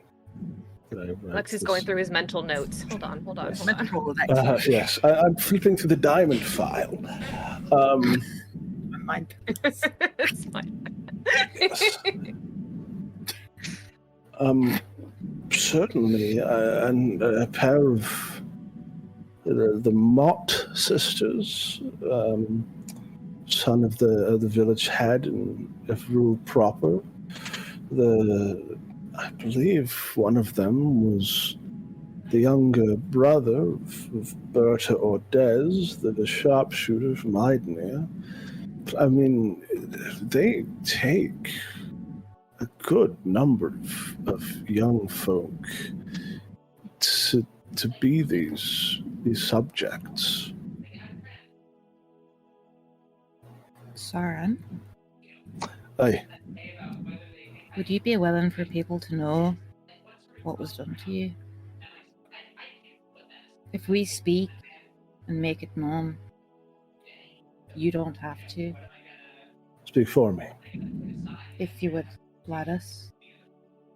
Once people know, you're not speaking something that's a secret, are you? True. And I suppose that's the earliest evidence we've got. Kind of wince a little bit. Aye, if you think it'd help, I'd allow it. Thank you. And Alexei says, what day is it? Saturday. Oh, well, When's the next? You thinking about the next gathering? Yes. I believe it happened just a few days before you arrived and I was captured. So the next one would be in a little under a week. Aldrich Arrow will be arriving at Crossroads to interview for new apprentices and meet with the leaders of the community. Oh. Does he have a threshold age for what he considers to take on as an apprentice? Usually between the ages of 15 and 20. What sort of guard does he bring along when he does the interviews?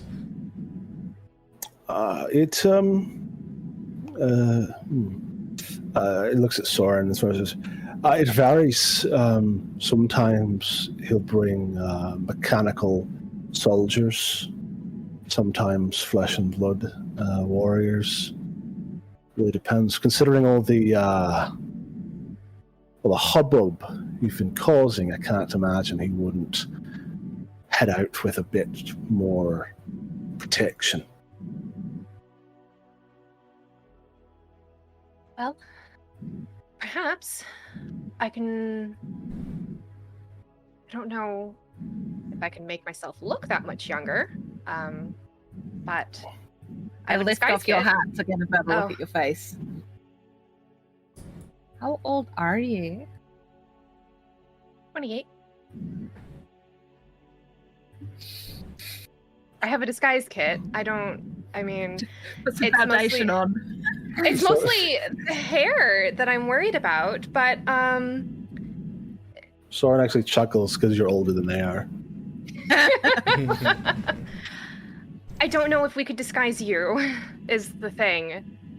But the Do you thought need- would be, Do you need a disguise? I mean, he'll just be in the town in the Rock Estate. if we want to maybe secure an interview as an apprentice. Right? I guess if you want to get that close to him, that might be the way. I'd be more inclined to either get the people riled up or do something to him and reveal him for what he is. I mean, a well-thrown holy water to the face. Stake to the heart. I was thinking more something that wouldn't involve,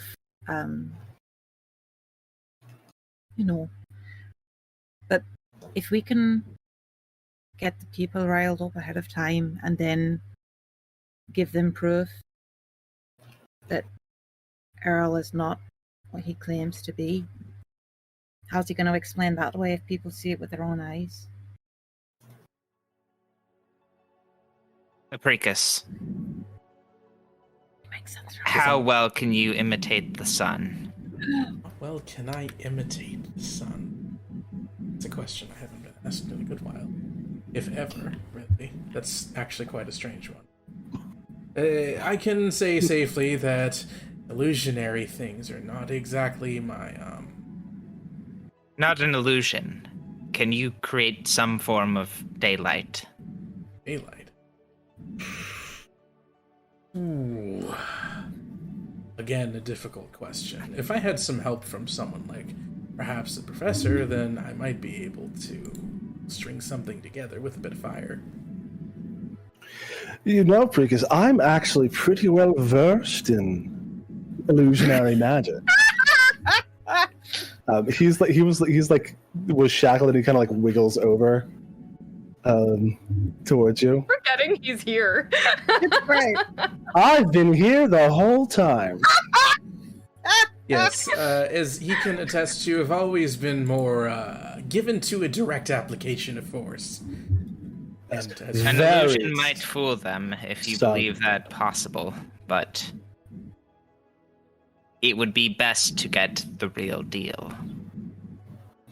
The real sun? Well, the effect Isn't that of what the we're real aiming for? vampires. you want to show the people that that Aldrich Arrow is a vampire. You show them. Good sir, do you happen to know anything about breaking the clouds for even just a few moments? I have studied the weather. I've hoped to make it work even in a limited location for a certain amount of time, but of course, as you might know, my studies have been a bit difficult since I've become unlicensed. Well, it's not exactly what I specialize in, but you put a couple of highly certified and well-trained wizards together, I'm sure we can whip up some sort of short-term ritual for it. Dr. Paxton, I'm sure we'll have your assistance in this too. Well, that was him talking. Of course. Yes. Alexia's not a wizard. Oh, that's right. Yeah, he's an alchemist, isn't he? Yes. Well, otherwise, as for riling up a crowd, we get them as suspicious as we can, present the unrest, and then we present a number of rams disguised as lay civilians in the crowd. I can rile them up. Oh, seeds and plants. And yes, and once the crowd begins, it will tip everyone over. The mob will form, and that should give APRICUS and the Professor Mortimer the time they need. If ELŞBIETA, if you can be close to the Errol in the meantime, or in some other ways, infiltrate closely. I will not be able to, but you, I am sure, can. We might be able to attempt something. Just to check our capabilities, Soren, does anyone in the Rams camp happen to be given to magical needs? Within the Rams. Within the Rams. Roll a flat check. Here we go. Call it a DC 15. Oh boy. Spit a hero point on it if you want it. Yeah. Rolling it up. I've got 3 of them. I'm willing to burn points. Mm-hmm. There we go. Oh yeah, there you go. Much better. Nice. I mean, we're not really positioned for what you might call rigorous scientific study, but there's a few folks in here who feel the pull of the land or some spark of magic in their veins. There was a circle of druids in the south once. A few of them still answer our calls. We don't need learned folk. We only need those who are willing to help in a ritual. If anything, constructed knowledge may in fact get in the way of these things. So, feeling or being in tune with higher powers or with the earth itself may grant us an advantage in accessing something that is, by its nature, connected to that beyond knowledge itself. All right, I'll send out some word, see who I can rustle up in the next few days. Perfect. More hands for a ritual. Mortimer kind of gives a little clap. Fantastic! Gotta really stick it to the man.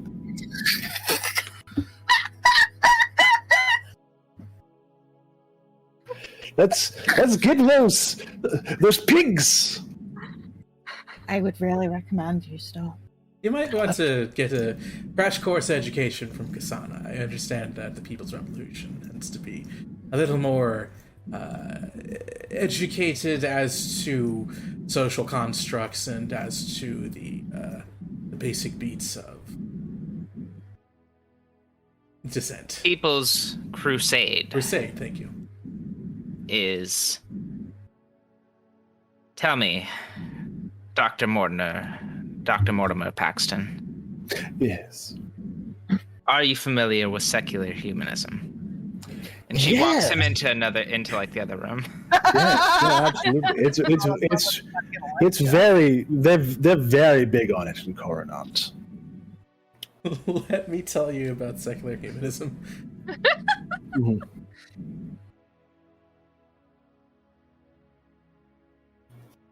Yeah, and she's just gonna pull him over and just, try to instill a sense of that other people deserve respect and sympathy in him. That's gonna be difficult, especially if you're using the lens of secular humanism. Because he's like, but what about people who worship gods? Don't they not deserve respect? Isn't that like the whole deal? It is not that people who who worship gods do not deserve respect. They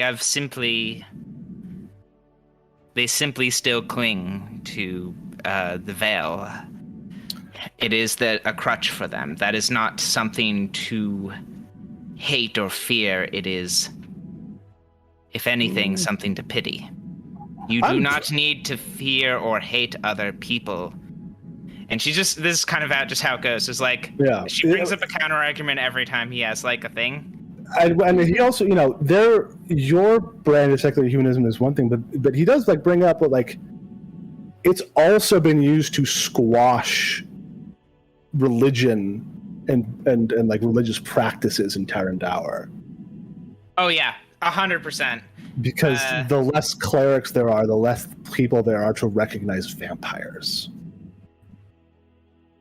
Makes sense. Is there some way I can start like working on that clock? Trying to like... Yeah, make a diplomacy check. All right. It doesn't start good. No. Say that. I wasn't I'm not used to KSANA is not particularly used to arguing with like scholars. That's not tends to be that. Sure. Yeah, he's like, no, I mean, I'm pretty sure I remember there being some like book burnings a while back.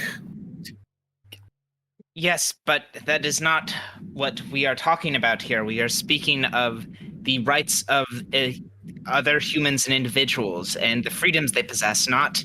Yeah, for sure.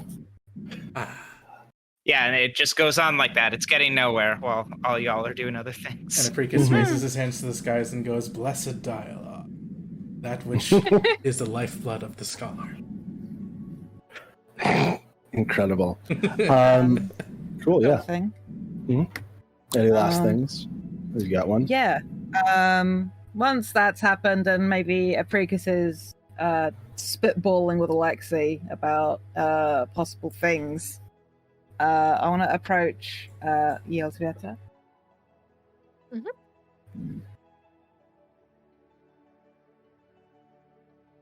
So, you're a half vampire, then?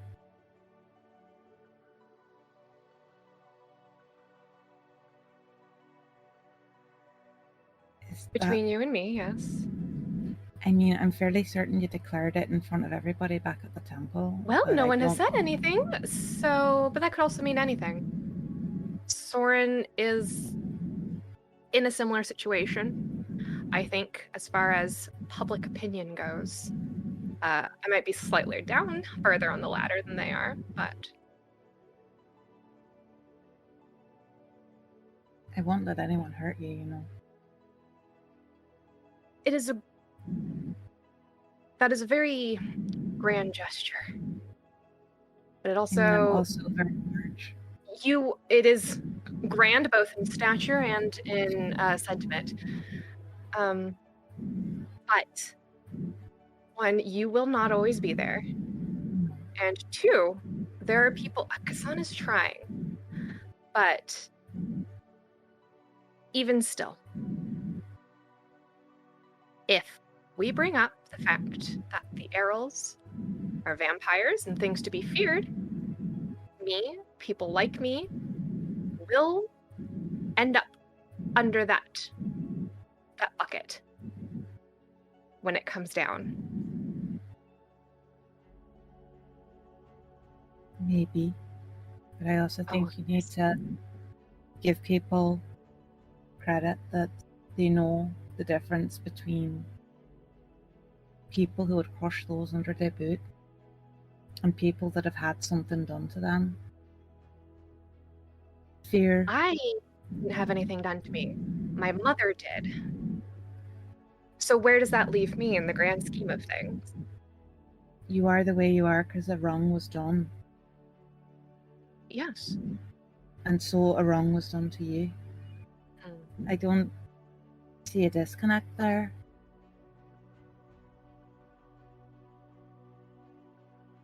Do you know who it was? No, I was planning on writing a letter to my mother, but I don't know how long it will take before I hear anything back. I haven't spoken to her in a bit, but I mean, we write letters, but it's my mission to figure that out and do a little vengeance of my own.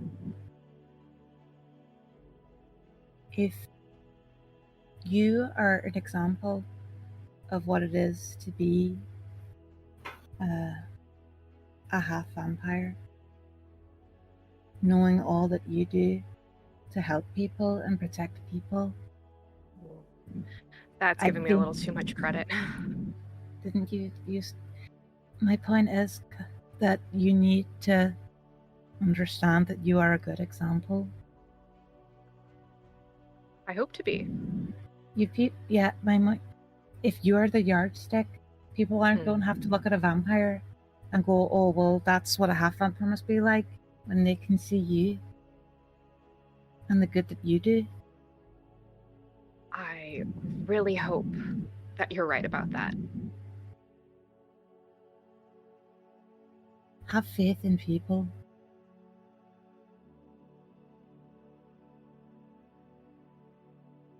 It's By all a means, very be hard thing person. to do.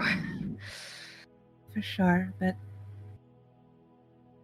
I mean, there are going to be people like Paxton, and there are going to be people like Soren and like KSANA. There are all kinds. Let people surprise you. As And long as anyone it's that- not with a stake to the heart, they can surprise me all they want. I would, as I said, I would love to see them try if I'm standing there with you. Yeah. And I'm going to hug her. Oh, this is not what I expected. Okay.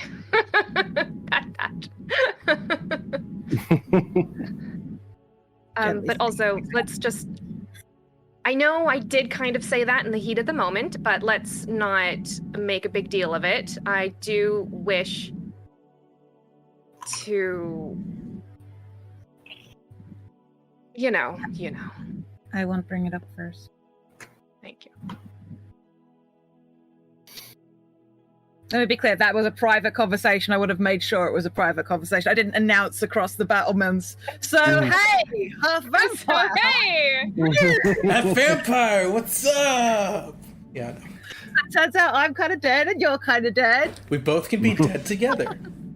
Like, half a dead and half an alive person. Cool. Apricus, what is the last thing we see of you today?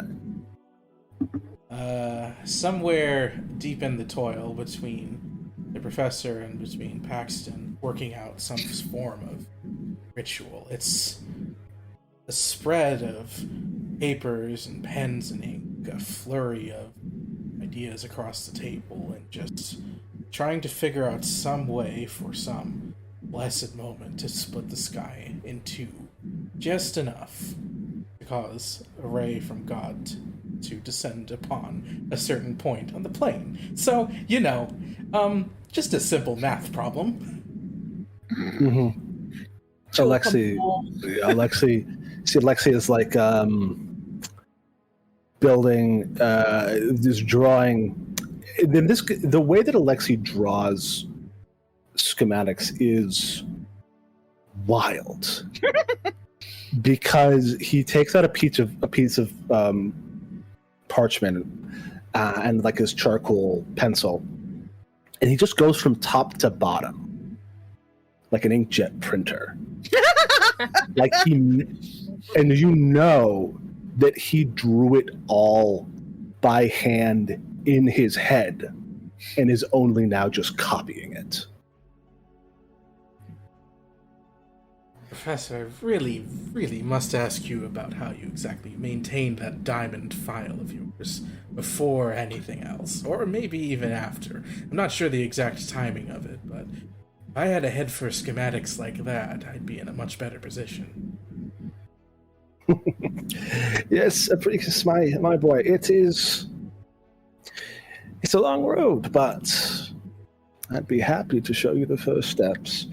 As like this image comes together of a like mirror, it looks like a telescope, but backwards. And as like the camera it pans onto the schematic, it kind of like the visual of it kind of like dissolves as the black charcoal turns to white, and the yellowish parchment turns to black, and the stars twinkle behind it. In a kind of visual motif, and the words "to be continued" fade into view, because that's where we're going to end our session. I'd like to thank everybody for being there with us. Thank you for joining us on another episode of Sagas of the Sunless Reach, the Riddle of Rule. Tune in next time to see the People's Revolution really kick into gear. A vampire is coming to town, and the town deserves to know. Until next time, my name is Zachary Frederickson. You can find me on Twitter at Obfuscating God. You can find the music I make at iambugbear.bandcamp.com. You can hire me to run a tabletop game for you at startplaying.games/ I believe Obfuscating Deity. Yeah, Obfuscating Deity. Which is pretty cool. Because, that's what I think it's /GMs/ Obfuscating Deity. Nope, it's not working. I'll figure that out. Look on my Twitter. I'll post it soon. Anyway, I have been joined today by my friends, starting with Bitmap.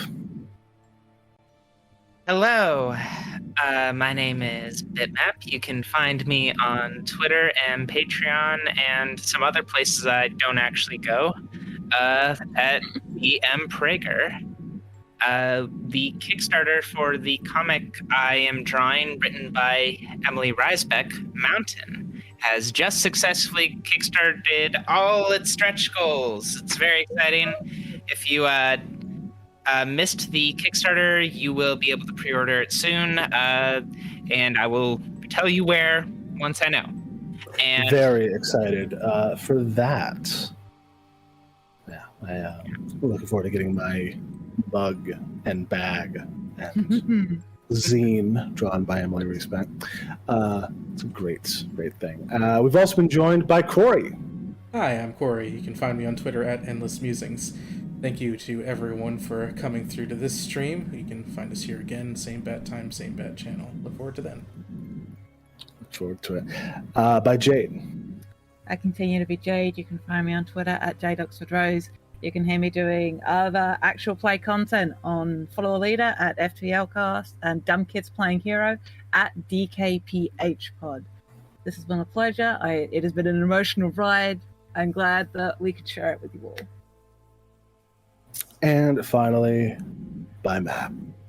Hi, I'm Mab. You can find me on Twitter, Tumblr, and Patreon at Little Lady Mab, doing shenanigans. You know, crying over fictional characters. Mood. Yeah. Hell yeah. And so that is all of us, and that is all we have to do today. So until next time, remember, we only get it done if we do it together. Aw. Have a great day.